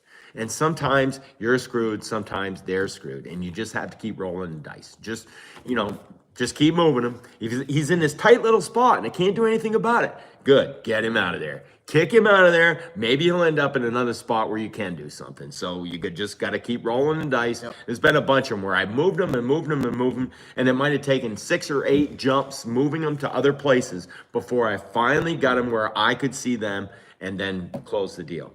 That's just the way it goes sometimes. Some deer are really good. Some of them are really good. And the bigger you can assume, the One bigger tree the can make all better, the the difference. bigger the smarter, the bigger the more experienced. And if you're really hunting something good, you probably have to put in some labor and some legwork. And ultimately, like, not a lot of people are gonna say this, you kind of have to get lucky every now and then. And that's what he's talking about, where he has to do something that helps, right? If he's constantly hidden perfectly and really sharp, and he doesn't want to walk, he doesn't want to move, or you're hunting over a food plot, or you have a stand or a blind, and he doesn't want to come out during the day, and he really takes his time and he waits till dark, you need an element of him to do something. And during the phase of the rut, when you get into the peak of the rut, those big bucks don't stop. They're moving at night, they're moving during the day, they're moving all the time. And if you're gonna sit and you're gonna hang out in a spot, that's when you spend as much time in the woods as you possibly can, because at least he's moving. But that also means that he might be moving somewhere else. And like, we'll get on a track in mid phase when they're really hammering, and there's nothing we're gonna do. We're not gonna catch up with him, and we need him to do something to help us out. He either has to stop, he has to make a big loop and kind of cross his track, and it has to be ahead of us when he crosses. Like, there's a lot of things that you just have to like hunt a lot for things to work out. Getting a big deer is not difficult. It's not. It is exactly the same as killing a small deer, except there's a lot of little things that have to like zipper together, right? He has to do this and you've got to do that. And when you get to the crunch time and you finally close the gap, you really have to be paying attention. You have to take your time. He has to do something, has to be stopped or walking out in the open, or you're walking, you have to spot him before he gets scared off. Like, there's so many things that have to come together, and you might have to play the game quite a few times before you win. It might just take a lot of times of rolling the dice, like he was saying. Similarities between deer and moose. When you have a ton of animals of both species in the same kind of area, they'll generally feed in the same sort of areas. Deer and moose eat the same foods. A lot of times they bed in the same kind of areas, even if they're not together. Like, the similarities of the moose area and the similarities of the deer area will be kind of the same. A lot of like, if you bust them and the moose go running up the hill, and then you come along a little bit and now you get up a deer, the deer will run right up the moose's tracks. They'll behave a lot the same. A lot of big bulls will use deer and moose as a warning signal for themselves. So, like, as soon as that cow stands up and looks over here, he's already, and he's out. Like, she's really concerned and there's something going on. That big bull notices that right away. Same thing with a buck and a doe. If that doe's keyed on you, that buck's keyed on you too. He like pays attention to them all the time. Listen to your lady, right? That 100%. There's a lot of similarities in the way they act and behave. Most of the time, the moose rut is starting to wind down by deer season, so they're not quite doing the same things at the same times. The moose have kind of gotten over it, and the deer are starting in, and the moose are tapering off when it comes to the running activity. Yeah. But a lot of it is generally the same. Yeah. Good morning, Brian. Can you talk about a hunter like me who hasn't shot a deer in 15 years? Whatever you've done for the last 10, 15 years, do the opposite.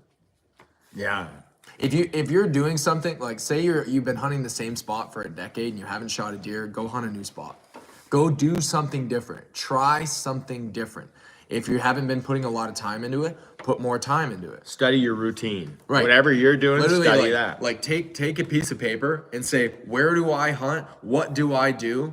Right? When do I do it? When do I do it? Like, what timing? And start studying yourself, because it's not a deer supply thing. It's your access to the deer supply thing. There is a buck out there who is going to get shot by you, but you might have to make some changes, and you might have to try a new thing. You might have to try a new style. And like we had said before, you got to keep rolling the dice. And you could be doing all the right things, but you might just have to keep going a little bit. Predators while we're deer hunting. Yeah, I always see stuff sometimes. all the time. Doesn't bother. Bears generally, like if a deer is anywhere around a bear, they don't like deer and bears don't like each other. I mean, like the deer can't stand bears, and they generally bug out. Like if you're bow hunting and you have an apple orchard and a bear moves in, the deer will like not be there. They don't like to be around each other. They don't hang out. It doesn't matter to us, and predators doing their thing all the predators, time. Predators are just gonna make deer a little bit more wary. If you're in an area that has like high predator pressure, one of the things we'll see is if there's high predator pressure from coyotes on deer, deer are more likely to use water. They're more likely to cross brooks and rivers, and they're looking to go across roads. They're hunting around people because predators don't want to spend as much time around people, and those kind of deer will actually be on it more, and that can make them a little bit harder to get. Do you guys walk backwards on a track if you haven't caught up with him after an hour or so? If we're ever gonna walk backwards on a track, it'll be if the track is really, really old and you just want to stand on top of tracks. You want to learn the loop, or before you take the track forward in the direction the deer went, go backwards a little ways to figure out what's going on with him. If I would get to a brand new area and the deer, it was an older track, came across the road, it's a real beauty. And he goes over to some posted land and I can't go over that way. I would go backwards on the track on the land that I could hunt. I would go back in and see where and why he's using and where he's coming from in the area that I could work it, just to learn about him. I don't really care where he was born. Like, I'm not gonna go backwards. Larry Benoit, right? I'm not gonna go backwards 100 miles to see where he was born. I don't care about that. But it doesn't also, there are possibilities. Say he went in a loop and he went out of some posters and way out around this area, and I can't do anything but learn and hunt in this area over here where he came from. And say I went backwards on that track and went into this block of woods to go learn it. He might very well have done a hook and he'll be back on top of himself over here again. Deer in general, especially bigger buck that are older and they have this routine that they're used to running. They might make a 1 or 2 day swing out through an area, doing their zombie walking thing, and it doesn't mean that you couldn't see them back in there if you had nothing else. I'd be more likely to do that if I had absolutely nothing else. And I wanted to learn this chunk of woods. I would do it to educate myself on this buck and the chunk of woods, but I'm not going to go miles and miles, not generally. Not a long distance, but walking backwards on the track can be valuable. In a short period of time, it can actually be pretty helpful. Especially if I had nothing else. If it's a buck that if you know him and you've tracked him a bunch and he comes across his own track or backtracks himself and stuff like that all the time, then maybe. I've only had a deer come into me walking backwards on a track like once. Do you have a practice routine you do to help shooting your gun during the off season? Just volume. Yeah, just volume. No bench rest. Once your gun's sighted in, we don't do any bench shooting at all.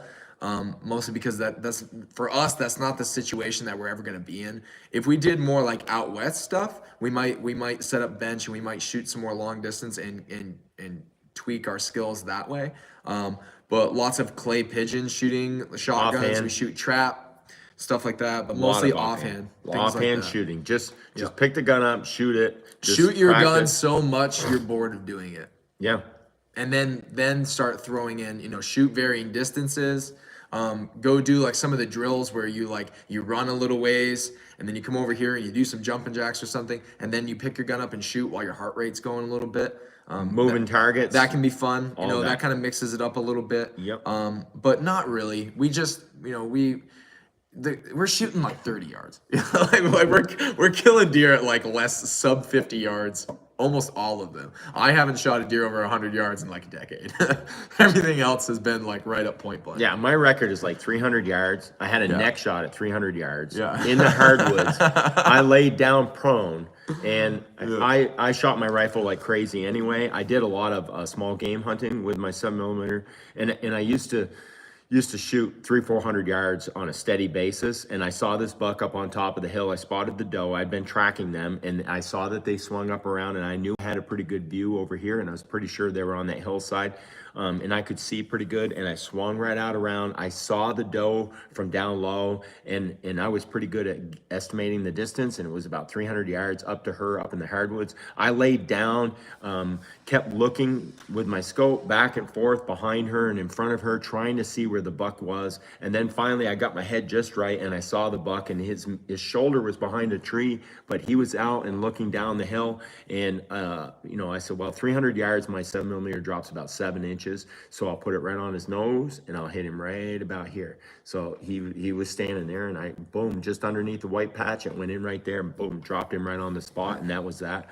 But I'd been shooting all like crazy all the time, and I knew my gun really well. You'll have That's some about of the those. farthest I think I've ever shot a deer in my whole life, and like that's not a challenge for me, really. I mean, it's not hard at all. Yeah, and I shoot a that's easy. lot. I shoot a lot offhand, and I can shoot a long ways fairly accurately offhand. Yes, you can. I- You shot 775 and hit like a 3x3 rock at 775 yards offhand. I have the film of that. That was pretty good. I saw you guys at the Sportsman's Classic last talk on Sunday. You were talking about calling while walking. What do you prefer when you do that? Is estrus or a can or a grunt tube? What works better? What works better is kind of up to the deer. And it depends on the scenario. Often, if how many deer? the lighter, the gentler the call, the more it's gonna work for bucks in general. Like a smaller buck's not gonna want to big like deep. I'm gonna, you know what I mean? Like that. That's not gonna work quite as well with smaller deer. So a lot of times an estrus can or a bleat can is a little less intimidating, and it's more of playing towards what he might want versus like in the preseason, the grunt tube works phenomenal. Bucks are more interested in bucks. They're checking each other out. They're sizing up who's in the area. They're starting to posture a little bit. That works phenomenal. If you have a really big dominant buck that's been laying down a lot of scrapes and a lot of sign, a grunt with a snort wheeze, that could be really good. We killed grunt buck with that. But when he's kind of like a mid-range buck or whatever, a bleat can in the mid-season is probably going to be a little bit safer of a bet. It's a little more likely to hold them. It might not bring them in, but it stalls them a little bit more versus grunts. And especially if it's a buck that you've tracked a bunch and you've grunted before and it didn't work, whatever you used before and didn't work, do the opposite. Because you don't want to use a call that there's been a negative association with. That's something that you can keep in mind as well. I've seen bears change my deer sightings where I hunt. I had to move another area to hunt. Squirrel hunting before the season helps me. Oh yeah, like any amount of small game hunting is absolutely good for your shooting skills. 100%. It also lets you see what's going on in the area. And it helps you kind of get a grasp on what the woods have and what's being held there. That's a good idea. Brown bears have come in to check out the calling sequences. I can imagine. Oh yeah, yeah. It's been a bit interesting when it's getting dark. Yeah, I bet. I have a cattle prod in my back pocket. That bugger come out of the woods. Like, when he starts sniffing my grunt call, we got problems. I don't think so. Haven't hunted Maine since 2007. You inspired me to get back out there. Awesome. Do it. Maine's phenomenal. Is there any particular side of a mountain that you prefer to hunt based on the wind? Yeah, yes. The working the edge of I guess it depends. Wind. If we don't have a track, that's one thing, and we'll be more concerned with the wind then, because you're just still hunting and you're moving around. If you have a track, the wind kind of is what it is, and a lot of times we won't leave the track because of wind unless it's like a barnyard. Yeah, let that dog out. As a little example, if you're tracking a deer, here, let's see if this will work out here. If you're tracking a buck and he goes into this big barnyard of tracks and the wind is coming this way, we will leave the track and go around the outside and try to find where the track left. You know, if he went like that, we will stay on the downwind side and work it and do it that way. And we'll treat ridges the exact same way. If it's a giant mess and you have to pay more attention to what you're looking at up here versus on the ground and you can't sort things out as well, we'll just stay on the downwind side and hook the barnyard and hook the ridge and things like that to find the exit. The problem is once you start closing the loop, your wind is starting to saturate the middle, and if you haven't seen an exit, you really need to pay attention because you either missed it or they're right there. And or that you'll close the loop, and if they haven't left, oftentimes your wind will spoil it if the area is not that big, and they'll run out, and you might have to make a second loop around the outside. That is a method that'll save you a ton of time when tracking, and it also helps you get around things without letting your scent pull in. Wind is hard because where we hunt, the change of the topography, how the ridges and all the valleys and all that come together, wind comes up and swirls. And It's everywhere. They'll have a big patch of dense forest, and when they cut half of it, the wind now swirls over the tops of the trees and goes back in. You know, so the wind is so hard to mitigate and manage where we are because it's not prevailing winds all the time. It's so swirly and mixed. So that's something that we kind of just try not to worry about too much. We use a lot of the same tactics on bull elk in the late season. Oh yeah, yep. This stuff works for everything. They'll have an area where they like to be on the mountain, like to take their time and hang out because the wind will come over and do an eddy. Like a lot of animals, when they get into a spot where the wind comes over the top of the trees and does a spin or something, they like to be in those spots because the longer they sit there, if there's anything around, the scent will come through and it'll warn them about it.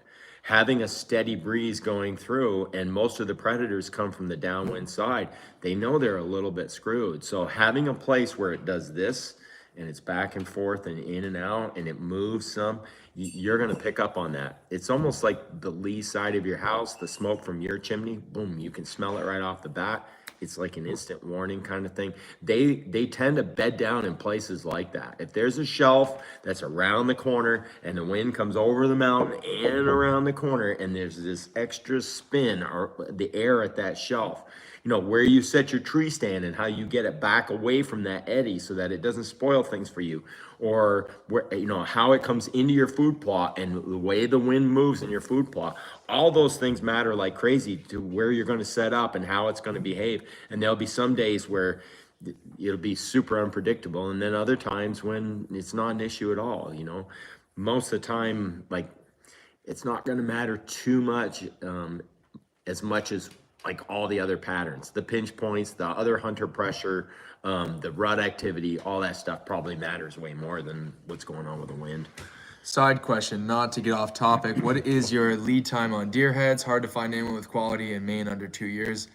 We're like 18 months out. Yeah, the We're National packed to the gills. Taxidermist Association is like, they said that, you know, the average guy is 15 to 18 months. Yeah, Some of them that's a just lot normal. more than that. It depends. It's crazy. Since COVID, like, everybody's mounting everything. Yeah. I've never seen nothing like it. And of course, some of the supplies are a little bit of an issue, but not as bad as it was. And in general, it's just like, We haven't It's crazy. the demand There's nothing like it. the demand is outweighing the supply. And what that's going to do is that's going to drive up deer mounts pretty significantly. You're going to see that as like a national average. antler restrictions there. And one of the things we haven't made super public yet is we're toying with the idea of starting taxidermy school, potentially. So we might, if people want to get into that, maybe we'll talk about that and get that going in the future. Here in Michigan, we have a 2-buck tag with antler point restrictions. Do the Northeast states have similar deer licenses? There's a subject. There's a subject, because Dad and I, APR gets us rowdy. And we start talking, when you start talking bone in New England and how people are managing that, like Lack of bone. we have slightly unpopular opinions when it comes to antler point restrictions and things like that. We may get into that in a separate video. We'll save that because that's a huge topic, and like how it affects a deer herd and hunter involvement and all that. That's something that's pretty big. We'll talk about that in another video. Yeah, Do you guys use any cover scents or sprays? Nope. We try not to have our hunting clothes smell like bacon and anything that's too crazy. But Sometimes they do though, and the other thing is, like, your body's emitting smell, and yes, it might help mitigate some of it, but we try to just, do what we can. How many times have you heard a deer hunting story of a dude sitting on a stump smoking a cigarette and he shoots a deer anyway? And it's like, it matters. When you're sitting and you're staying in a spot for a longer period of time, the less scent in the air is going to help. But when you're tracking and moving and the wind's varying and you're not staying in the same spot, you're not leaving really that big of a scent trail. So that's something that we don't worry too much about in general. one of the things that's kind of a deal for us is, like, what we do is pay attention to which way the wind's blowing. Yeah. Like, if you're some of the trackers in Africa that never take a bath, imagine following one of them through the bushes. And they still get it done. You talk about body odor, right? But they know which way the wind's blowing. It's a lion. If it smells you, it's going to eat you, right? Yeah. And all of a sudden, the tracker turns around and comes running back at you because the wind changed. He's paying attention to that. We do the same thing. We pay attention to the wind. And when all of a sudden I feel the breeze go boom and it's blowing right at the moose I'm filming, I'm going to say, uh-oh, here we go. It's going to smell me, right? I'm paying attention to that all the time. And I'm ready to react to it the best I can. No matter what, you can't fool a deer's nose. Yeah. You're not going to fool them. You are not going to fool them. One little molecule, and an experienced deer knows it right off the bat. Big 200-pound bucks, they don't hang out. They make their living by their nose. That nose knows. When a drug dog, smells a container in a warehouse, double, triple container of drugs in a warehouse on the top shelf on the 20th aisle, and it walks right up and looks up in there and says, right up there somewhere, you're not fooling a deer. Yeah.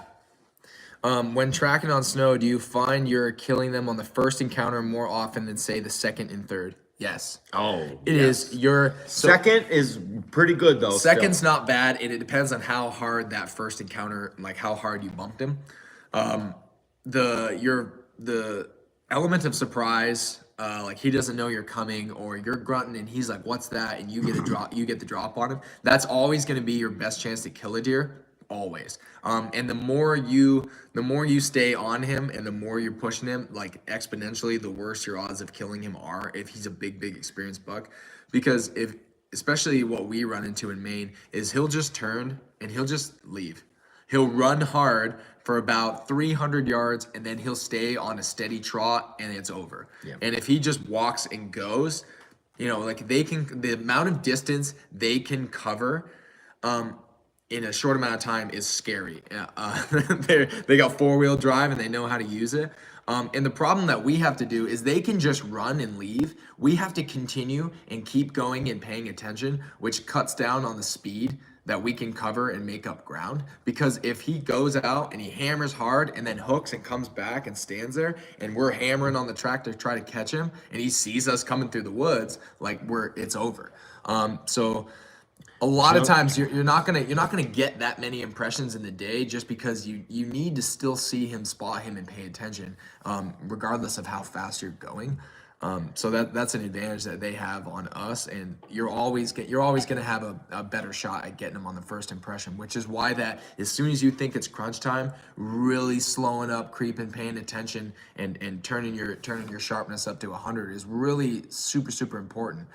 Because that's your best chance, and it gets harder each time. But just because you bumped him a couple times doesn't mean you can't get him. Dad and I tracked the same buck 2 days straight, busted him 12 times, and we finally got the drop on him and got him in the scope, had it on film and everything when we got two-step buck. It took 12 times. It took 12 times of shoving this deer, and he was already wounded and was already on it and had been tracked multiple times before that. So like this buck knew we were coming and was wired, right? And he was wired. It doesn't mean you can't get him. You have to stay steady, but you might have to mix up and change things as you're going on the fly. You might have to make up for that as you go. That's the part that separates the men from the boys. That's right hard. there. A buck when that knows you're coming. When you push him 10 times and you're like, we're never going to do this. And it's like, no, keep trucking. This is what you got to do.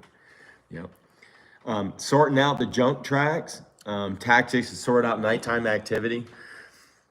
A lot of nighttime activity is this barnyard to another barnyard to another barnyard. We haven't done that video yet.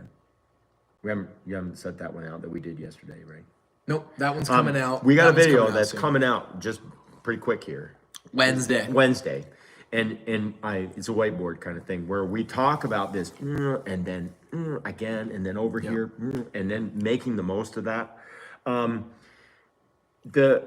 The barnyard activity during one night and then say halfway through the next day, the continued activity that would happen and what's going on with that is one of the biggest frustrations to deer hunting. Number one, you can't find the track you want, and number two, you can't find anything that's fresh that isn't like there's tracks everywhere. Like there's the opposite, right? No tracks and nothing but tracks.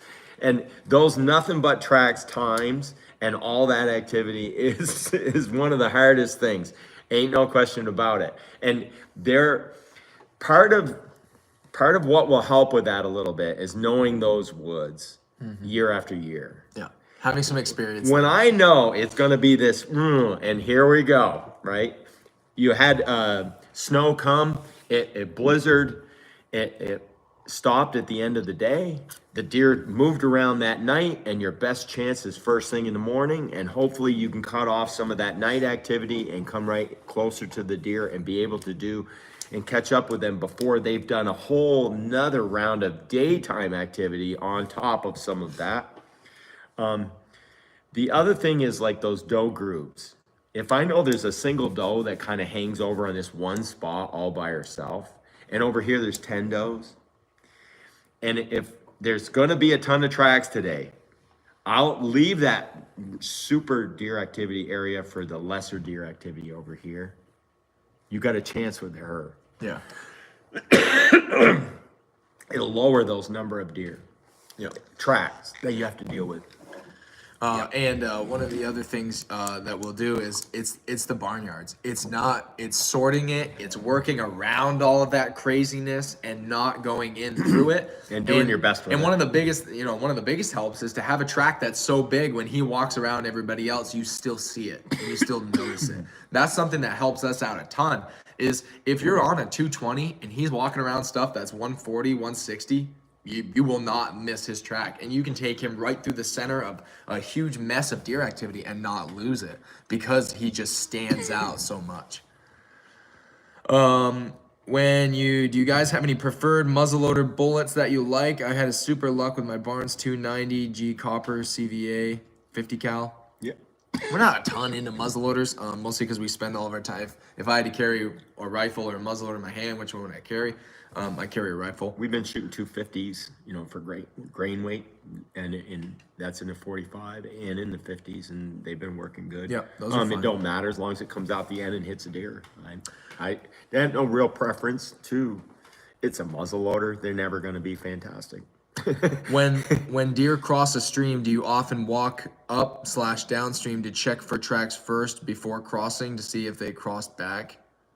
We played some water games. Yeah, sometimes I had a deer in Vermont. I got on his track and he actually went in the brook and walked up the brook 300 yards and he didn't touch a single patch of snow inside the brook. Now this brook, some places was only 6 inches wide. Right? And that tells you how pressured he was. And that was one of the things that we had talked about earlier for anyone who missed it, was the predators, right? That works for coyotes probably really well.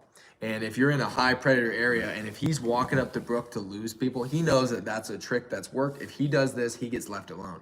And the only way I knew was I had done a circle and a circle and a circle and a circle, because he went in the brook, he went across the brook, came back, went in it, and the track was gone. And I had walked down it at the exact same spot. So I did a small circle and a bigger circle and a bigger circle, and I just kept crossing the brook in multiple locations, and I saw this rock that had snow on it that had a couple dribbles upwards, up the river. And I was like, no, right? So I just walked up the side of it and I kept going. I was like, he's in that, no way. And I walk, and then pop, one little footprint hopping out, goes like this around a dam and gets back in it. And I was like, he's in the brook right now. So I tear up the brook, and dad had crossed the brook over him, and there was no sign. There was no way for him to know. And we didn't get that deer that day because he wasted so much of our time trying to cipher him out in the water. If you get a big mature buck that knows stuff and he plays water games, you've got one on you shoot that thing and you've done something. And that's one to hang up and be proud of. You'll be happy with for it. Sure. Yep. When they play water games, that's hard. It's really hard. It also is because it's dangerous, and it makes you slow going. Because it's November and you're way out in the back 40, and the last thing you want to do is slip in a brook and fall down. I don't care what kind of clothes you wearing. I don't care how good your wool is. You fall in a brook and you're not going to be happy. Yep. For sure. Yep. Yeah, it's something that takes a little bit of time and a little bit of energy, and all of these things will work really well in general. But when you get on a big buck and you're putting him and you're pressuring him, you're gonna have to figure him out as an individual, and you're gonna have to try some of these things, and it might not work for him. And calls might not work on him, and he might not want to move during the day, and you're gonna have to kind of mix it up to really get him. But that's where the challenge, and that's what we had talked about earlier, where it makes something of you, and you're gonna have to grow as an individual and as a hunter in order to really start putting these big bucks down. You're really gonna have to put some time and energy into it, but it's a worthwhile thing. It's a worthwhile thing to get your patch. Every experience you have with a deer is a good one. You learn every time. Oh yeah. There's so much that you learn. And it's so fun. valuable. It's fun to do something that isn't easy every now and then. It's nice to get a deer, but to get one that you really had to work for is far more rewarding. It's far more rewarding. And one of the things that we'll tack on real quick is there's talk about getting rid of the 200-pound classification, like the big buck patch kind of thing. In Vermont? In Vermont, at least. And honestly, I think that's ridiculous. One, it's because then it puts the measurable focus on antlers. And I don't think that's good for the deer overall. I don't think that we need more reasons, or we don't need less reasons to appreciate our deer. We don't need less things to celebrate him. I think if anything, we need more things to measure deer by. Not just the stories, and not just what he did. And the naming them has become fun. The naming them has put a little bit more emphasis on the story of the buck, and how you and him had to go back and forth while you're trying to get him. And the antlers have always been the defining characteristic of a buck. When you look at him in the wall, it's what makes him an individual at first glance. And I think the weight is part of something that goes with him being a big, experienced New England deer. I think that's something that Still always something to celebrate, really. Yeah, I don't think that they should. I don't think that they should drop that classification. I think it's a little bit ridiculous. But we'll see what the pan is. I think I'm sure that everyone here will still probably have their bucks weighed. There'll still be something that's significant. And if they didn't send us a patch for shooting a 200, we'd still try to do that anyway. And if they cancel that, it's like, well, we'll just make our own. We'll make our own, My wife the last 3 years got 2 over 200. Last year 158, but still exciting. Boy, she's Nice. a keeper. Wow, she's a keeper. There you go. I believe they want to get rid of patches to bring online registration much easier, which means no tagging stations. What a nightmare. Yeah, potentially. I'm sure that logistically it's a nightmare. One of the things that people that we've heard a little bit is like the people are cheating and it's not 100% accurate. It's not verified because some of the check stations aren't doing their due diligence when it comes to registering. They're not following the rules. And it's like, yeah, but who cares? Because honestly, like the you shooting a big deer is a you thing. And it's something that you want to do. It's something for yourself, and nobody really cares. Do you guys care how much my deer weighed? No, Of course you don't. Like beyond the conversation and the hey, you shot your first 200. That's awesome, right? Like That's we're about happy. as far as it goes. We're happy that Nobody his wife cares. shot 200s, but the fact that she shot a 158 is just as cool for us that she shot a 200. Like Right. you're the only one who really cares what you shoot for deer. And no one's judging you based on that. And if they are, it's such a narrow window that their opinion really doesn't matter. If they don't think that what you shot was a deer that they would have shot, who cares? You know, that's something that doesn't. You're the that judge doesn't that really matter. matters. You really are, and then after that, it is what it is. You know, and if they want to get rid of it for whatever, it doesn't matter. Because big and a buck that's worth getting is still in the eye of the beholder. You know, like the buck I shot was not 200 this year. Was I just as happy? Yeah. Was everyone just as happy for me? Yeah. So it's like they don't care what deer I shoot. I don't really care what deer he shoots. I'm just out there happy that he got one. I want to share the experience with him. And like I think fundamentally we all would agree with that. The shooting for a big buck and like going to get a big one is something that just is a challenge and it's a goal. You know, and it's something that if it inspires you to hunt, then that's something that's worth doing because it gets you out there and, you know, you go for what you're trying to get, you stay for what you do and what you become while you're doing it. And that's why the shooting 200-pound bucks is a worthwhile adventure. It's not because 200 matters. And it's not because 200 is the only weight of a buck. That's not where like big bucks start. Right. That's not the threshold of where big bucks start. Big buck is relative. It's relative. And just because you shot a 205 one year and then a 158 the next year doesn't mean that your 158 is any less valuable. It doesn't. All you can do is love your deer. It doesn't. You can love it, right? Whether it's a giant buck or a 4-pointer, you can love them. Like that's all you can do too. You can only love them, and that's it. Like that's how far it goes. So it's not a big deal. Yep. Yeah. If it's a state record, you want to make rules for a new state record, and it's got to be this and it got to be that. Yeah, That's cool. Would you not accept a new state record? I mean, Yeah, it's like, does the verification really matter? Because if someone has to cheat to get their patch, then they cheated, and that's something that they have to deal with. That's not something that affects me, right? All of the legitimate verified 200s versus the ones that weren't verified 100%, does that change me at all? No, it doesn't change how I hunt. It doesn't change how I perceive other hunters. I don't care, right? This is it's a me thing. It's a me against me. It's an us against each other, right? It's a team. It's like it's the same thing. Yeah. My old man racked up the 200s when I was a kid. My motivation comes from hit big boots to fill. You're telling me. Yep. I've seen some animals use some pretty sketchy block fields to escape. Yeah. Either way, hunting's amazing. The things that you get from it, you don't get any other way.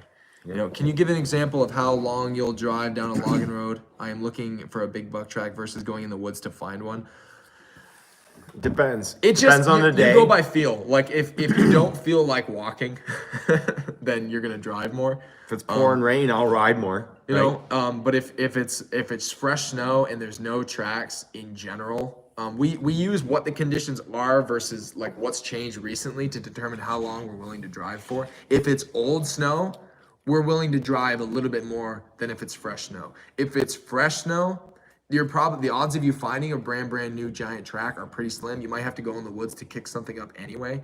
And in the area that we are, it's super high pressure. Deer don't really like to cross roads as much anymore. They do their best not to. They go way out around the ends and stuff. So we're just finding tracks from the logging roads a lot less than we ever used to. And that's something that we're just dealing with now, you know?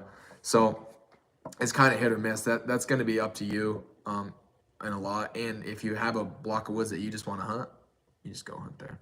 Like I go with my guts. Yeah, just get We out can in the be woods. driving down the road doing 40 miles an hour, Let and me I'm out. like, stop the rig, and they're like, what? And pull over. I'm getting out right here, and then boom, right in the woods, and wham, track right there. Right, you feel them out a little bit. Oh yeah. And after a while, you'll come to what you're looking for if you stay focused and keep your emotions and keep digging and keep paying attention. It's not that big a deal, and most of the time, even if I come on to something that's not quite what I'm looking for, at least he'll teach me a little something about them new woods if I'm in a new chunk of woods, or he'll show me what's going on in here today. You know, it's very easy, especially when you're riding down the road looking for tracks all the time. And if everybody else is doing the same exact thing, do the opposite. yeah, Get like out. you're gonna have to not do that. Yeah.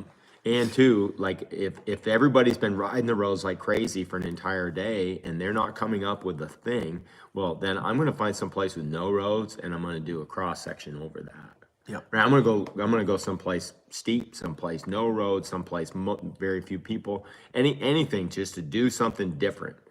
Or I'll dig in where I knew things were last time. Like where one big buck crossed the road all the time, other big bucks were gonna cross that road years from now, right? You'll learn those spots after a while, and you'll know this is where they normally cross. Oh, there's one there. Have you experimented with amplifying your deer calls with a cone, similar to moose calls to get some extended range? Not really. You could, I guess. There are could. places where I definitely call quieter, and then places where I would call a little farther, just trying to pull something from a little bit more of a distance. That would be more of a food plot kind of situation where I could sit for a long time. One of the things about trying to call a deer from a long distance is that you might have to wait quite a while. Like a long time. Yeah, and if I'm on the ground and the wind isn't right or whatever, and I have to wait a long time, then probably they're going to get me. I'm going to get discovered, and I'd be better off to just go ahead and move in and get a little closer.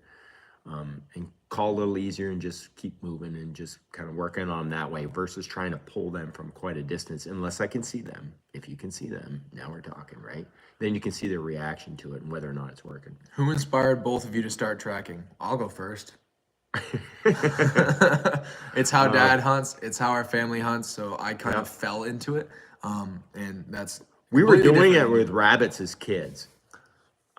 We had heard about the technique in books and magazines, but we had heard about it in kids and started applying it as kids. I was asking my uncle when I was 10 years old, I'm like, how do I get a rabbit? And he's like, well, go out in the woods, you find a rabbit track, you follow it till you come to a great big brush pile, you kick the brush pile, he'll come running out.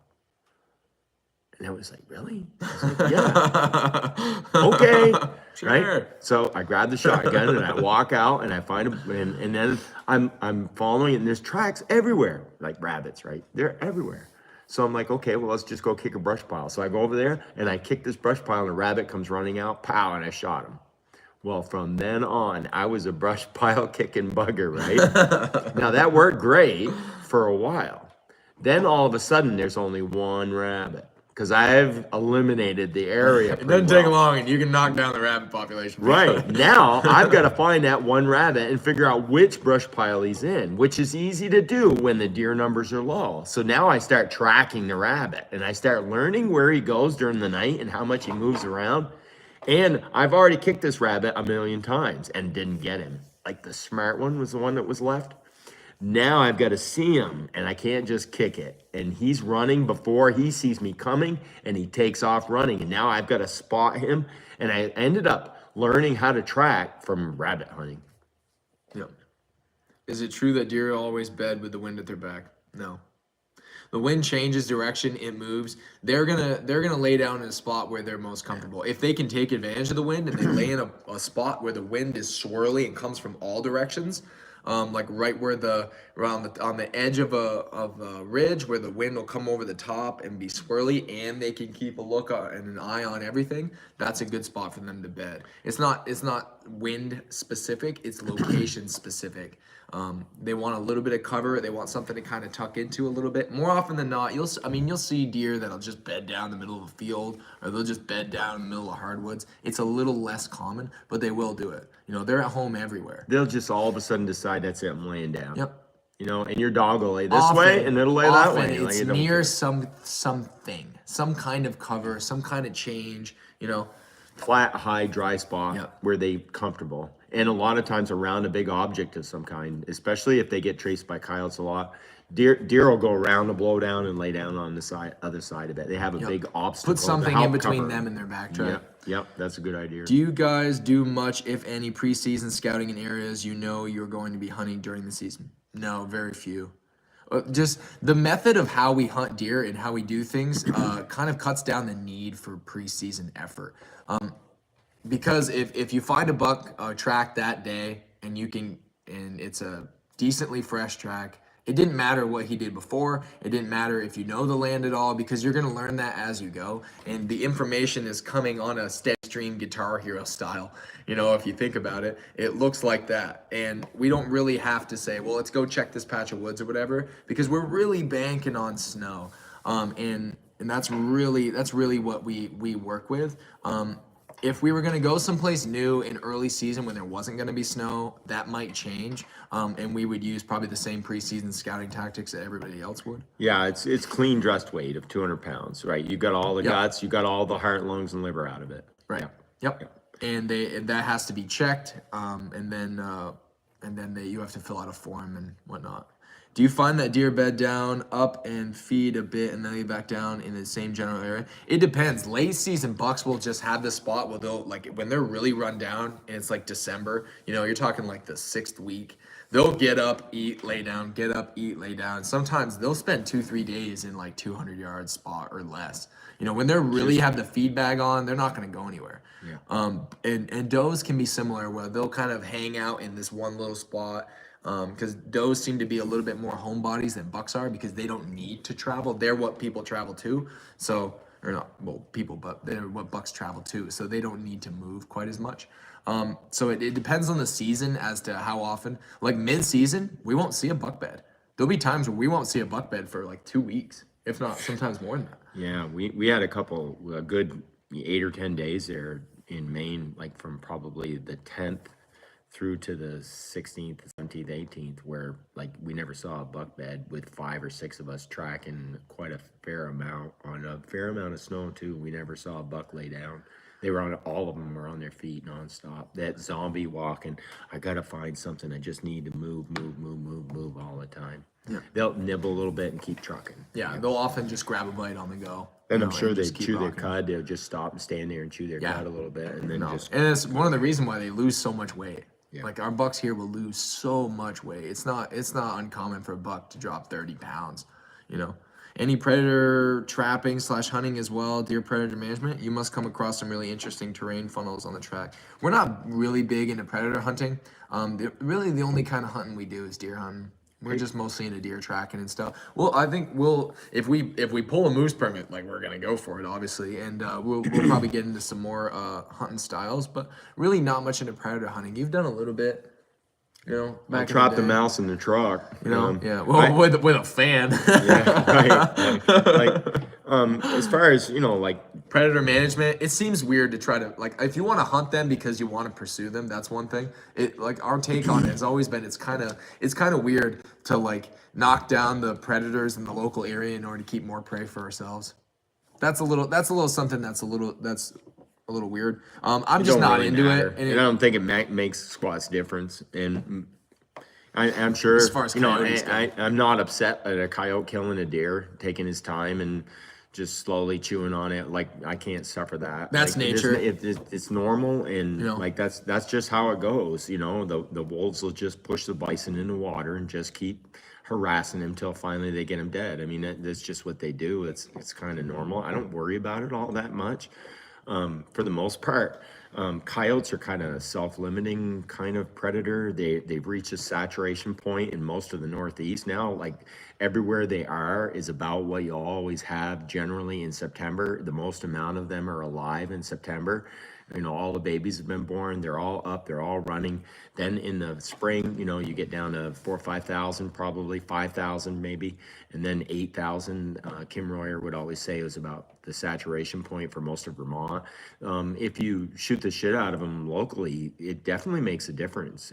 It's bound to locally make an impact, not only on the numbers presently eating things, but also too, like, it'll also eventually, they'll fill that vacuum. You create a vacuum, and they'll fill the vacuum with other members, you know, maybe the diseased or the oddballs or the young from surrounding territories now move in because you've disturbed, you know, what's going on there. Bottom line is, it's almost like cutting twigs. You just, the more you cut, the more you cut, the more you cut. I don't care about the cutting twigs. I ain't worried about what predators are going to have to be endlessly managed endlessly managed thing, especially when it comes to coyotes. Like you will shoot them and you will never stop shooting them, just because like the fewer coyotes on the land, the more coyotes will actually breed and because of more availability for food. That's one of the things that studies have shown a ton of. Ticks are like a parasite. That's natural. That's a Ticks- natural they're- nature thing. Like Well, you ain't doing nothing ticks about haven't that. been that bad. They were not that bad this year, and I think mostly just because of like the populations that we deal with versus like some of the lower states, more southern or western states. Like you guys have a higher deer population in general. We're definitely more ticks than we've So ever had before. oh yeah, you know, it's more than ever, but it's not like southern Maine is bad, but northern or western Maine is not that bad. It's kind of regional. where the winters are, rougher, the ticks don't do as well. So, with our winters being relatively mild, we got 12, 14 mile winters in a row. And it's little, they're like we're getting into the tiny little ones. Like it's pretty rare to see a tick of any size on us. It's just they're little nymphs. And those just get killed in the dryer. So we just throw our wool in the dryer. The boys have bow hunted only a little tiny bit. I started getting into it this year. I got my first kill. Yep. On camera. Yep. It wasn't a deer, but I did a little bow hunting for rabbits. Dad and I had some fun. Yep. We went out for a few minutes. But you're and a had a pretty fairly, good time. actually a fairly experienced bow hunter. I've shot quite a few deer with a bow over the years. I've kind of, as of the last probably 10, 15 years, I really haven't hardly bow hunted at all. I'm a pretty good shot with a bow, and I like to do it. It's good. But in general, I have other things to do at that time of year, and I just been saving all my time for rifle hunting. Yeah, we prep so much. I'd rather do and that. There's so much to get done in the shop that like it just and where our families all are, it just eats a ton of time. So we just try to dedicate a lot of that to preseason, just getting ourselves ready to be able to take the 6 weeks that we do. When's the best time to be in Maine hunting? What week? Whenever you can get there. Well, this year it was the first week. It was when we weren't there. Yeah, the first week, if you first had week was snow fun. on the first week, that's when you want to be there. The bucks aren't rotating. They're not moving that far. They're not zombie walking. And if you find one, he's right there someplace and you got a good chance. It depends because like if you have to pick a week ahead of time and you can't just say, well, I can take 1 week and I can just go whenever. If you can do that, then you wait for snow. If this is something that you have to pick ahead of time, the week Thanksgiving week, or the last week of rifle, just because you have the best conditions to take advantage of. Because if you've never hunted Maine before, you're gonna need some time to figure it out. It is an adjustment. It's just like hunting New Hampshire, Vermont, Adirondacks. It's different. All an adjustment, It's different no matter than where you any go. other state. So you're gonna have to go there. You're gonna take some time to adjust. And in Maine, you only get 6 days because you can't hunt Sundays. So you'd set your travel time for Sundays, and then you're gonna want to spend every hour you can. You want to be in there legal to legal as far as shooting hours go. And towards the end of November is going to be better because it's the best chance you have for snow if that's how you want to hunt them. Thanksgiving week generally gets a lot of pressure. Yeah, there's a lot more people there. A lot more people up there then. That doesn't mean you won't get one. It doesn't mean your odds are any less, but there's a reason why. Do you hunt the same way with early bow season with a gun during the rut? Do you hunt the same way with a bow early season and with a gun during the rut? No. I would hunt food sources, especially a food source that a buck is going to during bow season. And I would hunt the connection between the bedroom and that food source. I might not be right on the food source, but in a ways at that like holding stage. See, when you have like a food plot or something, all the deer will come down to it. Young ones run out there first. Some of the more less dominant doe will go out there kind of like trying to run out there and grab something to eat before everyone else shows up. And then the real old smart one comes down. Her babies come out. She takes her time, works her way into the field, double checks, makes sure everything's cool. And then usually a buck will come down just before dark, right about when you couldn't do anything about it. He'll show up just back in the edge of the woods a little bit. The younger bucks here, this summer before last, I had 7 buck here. And the spike and the 3 and the 4 would all come down and come out into the field and just wander around and kind of 1.5 year olds just doing their thing.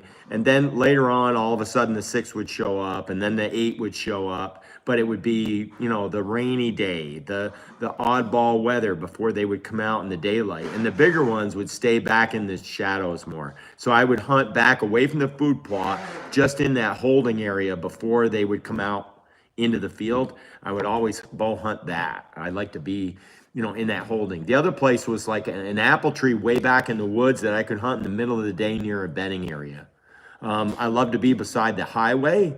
Apple trees along the side of the interstate, midday was another really good place for me to bow hunt. And I shot a bunch of them out next to the highway. The traffic from the noise from the traffic and the apple trees, and then the fence and the highway act like a giant fence, and the deer would come down the side of that, and they were comfortable being near the highway in the middle of the day, and there wasn't too many people around. And it was also where the wind was just right, and I shot a bunch of them in like an area as big as this table. Yeah. They would all, I'd wait for them to stand right there and then go punk, and it was a good spot. Are you guys reloading your own ammunition for deer hunting? Yes. Yep. I make hand loads for the 7mm Magnum. I use 160 Game King boat tails. I use those in my Magnum, and I use IMR 4350. And 59 grains, I think about 2,900-ish feet per second, right in that ballpark. And that, my barrel was the fussiest and liked that load with that projectile. And it wiggled the least at that medium speed. I tried high speed and it didn't like it. The groups were bigger. But when I turned it down to right to that spot, that's where it through the smallest group. I also sighted in cold bore first shot for my rifle all the time. Most guns, you don't want to do that. You want to do a second or third shot, you know, where the barrel's starting to warm up just a little bit, especially if you're going to target practice or something like that. But that's what I used. The barrels on the boys' guns are way better than, I had the worst barrel, the fussiest barrel. So we made a load that worked good in mine, and then it also worked okay in theirs. It wasn't the best load for all of their guns. I never took the time to go through all of their guns and make the perfect load for each exact one. I just made a load that worked good in all of them and worked the best in mine because I started with that first and bought their guns afterwards and found that it was a pretty acceptable load in theirs. If we were going to do a lot of long range shooting, we'd have to develop loads in all the guns, but we haven't done that. All of our reload stuff's buried, so maybe we'll do another video about that for you guys. Do you prefer a buck track that's alone by himself, or a buck with a doe or multiple does? Oh, I love a buck alone. By himself. Always alone. The less deer there are to catch you, and when you see a deer, the odds of that being him are 10 times better. Definitely. Yeah. Oh yeah. Plus, there's it's if I see a deer, I want it to be him. less ears, less eyes. There's less confusion on the track. If he's just out there doing his own thing, taking his time, you know, and he's just messing around. Does have screwed me so many times. You can sneak up on. They've so helped, much better. but they've also screwed, and they've screwed me more than they've helped me over the years. You know, on average. It's about the same here in South Carolina, unless you're on private grounds, but public grounds need to get in ASAP when the hunting pressure starts. Yep. Private lands and public lands, and the contrast between hunter pressure and what that does to the deer, it's fairly significant. Do you see a big change in buck travel patterns on bare ground compared to snow cover, say cold but no snow? Whether or not there's snow. The weather, the difference between the two, a lot of times is seasonality. There tends to be more snow later in the season, which is also later into the movement patterns of deer. Like when you're into the middle of November versus the bare ground patterns. Like when there's snow and you're getting closer to the rut, the bucks are going to move more and they're going to do more. So that's kind of hard to tell. A lot. In general, they're yeah. doing their thing. I mean, whether or not there's snow on the ground, most of the time, if it's a nominal amount of snow, it doesn't really matter to them all that much, and they're just going to keep doing their thing anyway, especially because it's a rut. There is a new feeling of going out and running around on that fresh new snow. Yeah. That first snowstorm, they're fresh snow is one of the most like discouraging thing ever sometimes. Because they just go, whoa. If the snow shuts off at like 5 a.m. and you start hunting at like 7, you're like, because that's when the light is, you're like, there's no deer tracks. It's like, well, they haven't had time to make tracks yet. So here in New England, I was really our biologist did a beautiful like take of when all the breeding was happening, And our second rut was like this, not even like It's a tiny it was this bump. huge line that came down and just went, boop. Yeah. And that was the second rut. There was this little tiny period where there was a few extra, but it was still like almost sliding down off anyway. And it was basically like one big kind of long rut. And October 6th, I think, Drury's had a buck breeding a doe on film. Yeah. That was the very first one. What we should have is this nationwide catch a buck breeding, actually breeding a doe in the wild. And when it and was. see who could be the very first one to film it out of everybody in the whole US, right? We should all like get ready. Right. Let's see when that first doe comes into heat and where she is and what the location Everything is measured on a bell amazing. curve. And that's Yeah, almost it's always just this one big it's always curve, that's basically. always the way it is. Hold on, let me see if I can illustrate this. And this falls to the when bucks start moving. It falls to when does come in heat. This is everything, right? It's this tiny little thing. It's this. Right. Everything starts where you have a little bit that is early, and once you get to the middle, it's the peak, and then it starts to come back down. And during the rut, it's gonna be the exact same thing. Center of the rut in peak, that's when the most deer are moving. It's when the most does are coming into heat. That's when the majority of breeding is gonna happen, and you'll actually see a little bit of a dip in deer movement and deer activity because if all the bucks have does and everybody's shacked up, they don't need to cover as much ground. The bucks aren't fighting each other as much because everything's kind of been sorted out. And then it's gonna dip back down, and some does that come into heat later, they're gonna start getting bred, but then it's gonna dip down, and you're gonna have this October, mid-November, mid-December, and then a little bit down in towards January, and that's the season as a whole. You know, middle of the season's always gonna be the best. Yep. There's a plastic tape measure, and when they have roadkill does in the spring in Vermont here, like they'll cut the fetuses out and they'll set the fetus on this plastic tape measure. They'll put his forehead right against it and they'll stretch the fetus out, and then there's some dates written right on it, and you can tell when that fawn was conceived with reasonable accuracy within 4 or 5 days usually. And you lay it right on it and you can measure them. And Nick has been doing this for a while now. And November 22nd was Vermont's like peak rut. That was the day when like most of them were getting Mid-deer bred. season. Yeah. You know, it's Which is mid-season. right, Thanksgiving. Yep. Day or two, right around Thanksgiving. That's when everything's happening. And that kind of shows why a lot of the really big bucks get killed after Thanksgiving is because they're breeding, they'll have a doe, they slow down, all the does start to come out of heat, there's less does in heat, so there'll be like a slight spike in them moving and making tracks and easier to find them a little bit more because they have to search for another doe that's in heat. And then as soon as that really starts to dip down, there aren't any, so the bucks are slowing down. That's when they do that eat, get up bed, eat, get up bed, and you start like finding buck beds in a line, and you'll kill them in the third or fourth bed. That happens all the time late season. That's super common. Yep. Ruger used to buy back and give their barrels. They used to buy back the barrels for quite a while. Their barrels are now in-house made. So they're making better barrels now than they used to.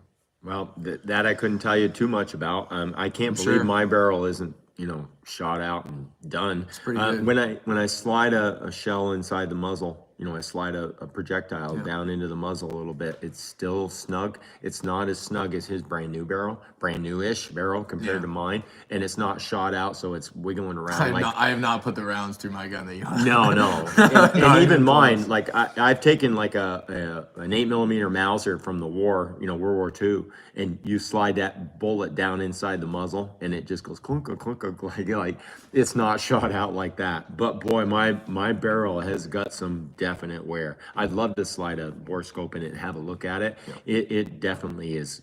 I've shot the dickens out of that thing, but it's still actually really fairly accurate. Awesome.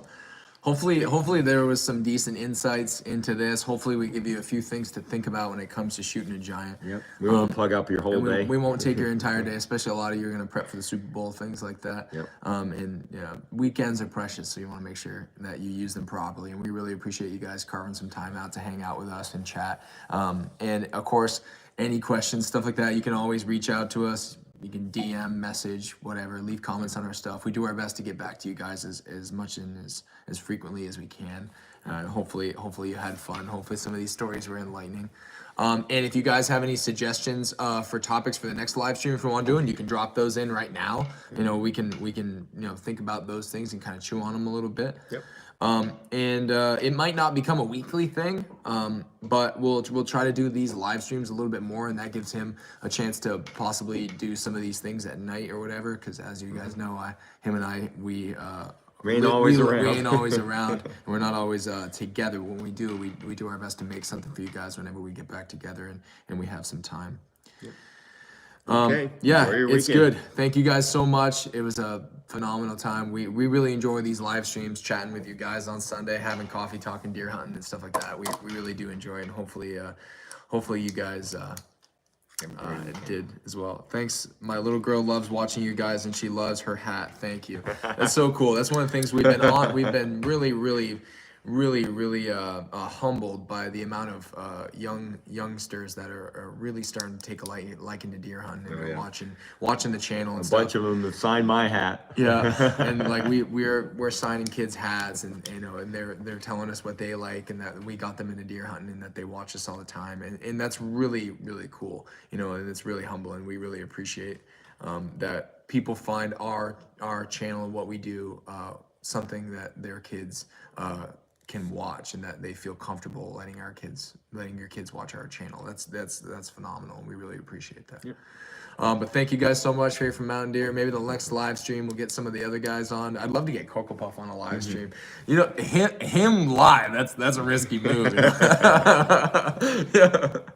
But thank you guys, appreciate it, and we'll see you in the next one. Take care. Awesome. Good job.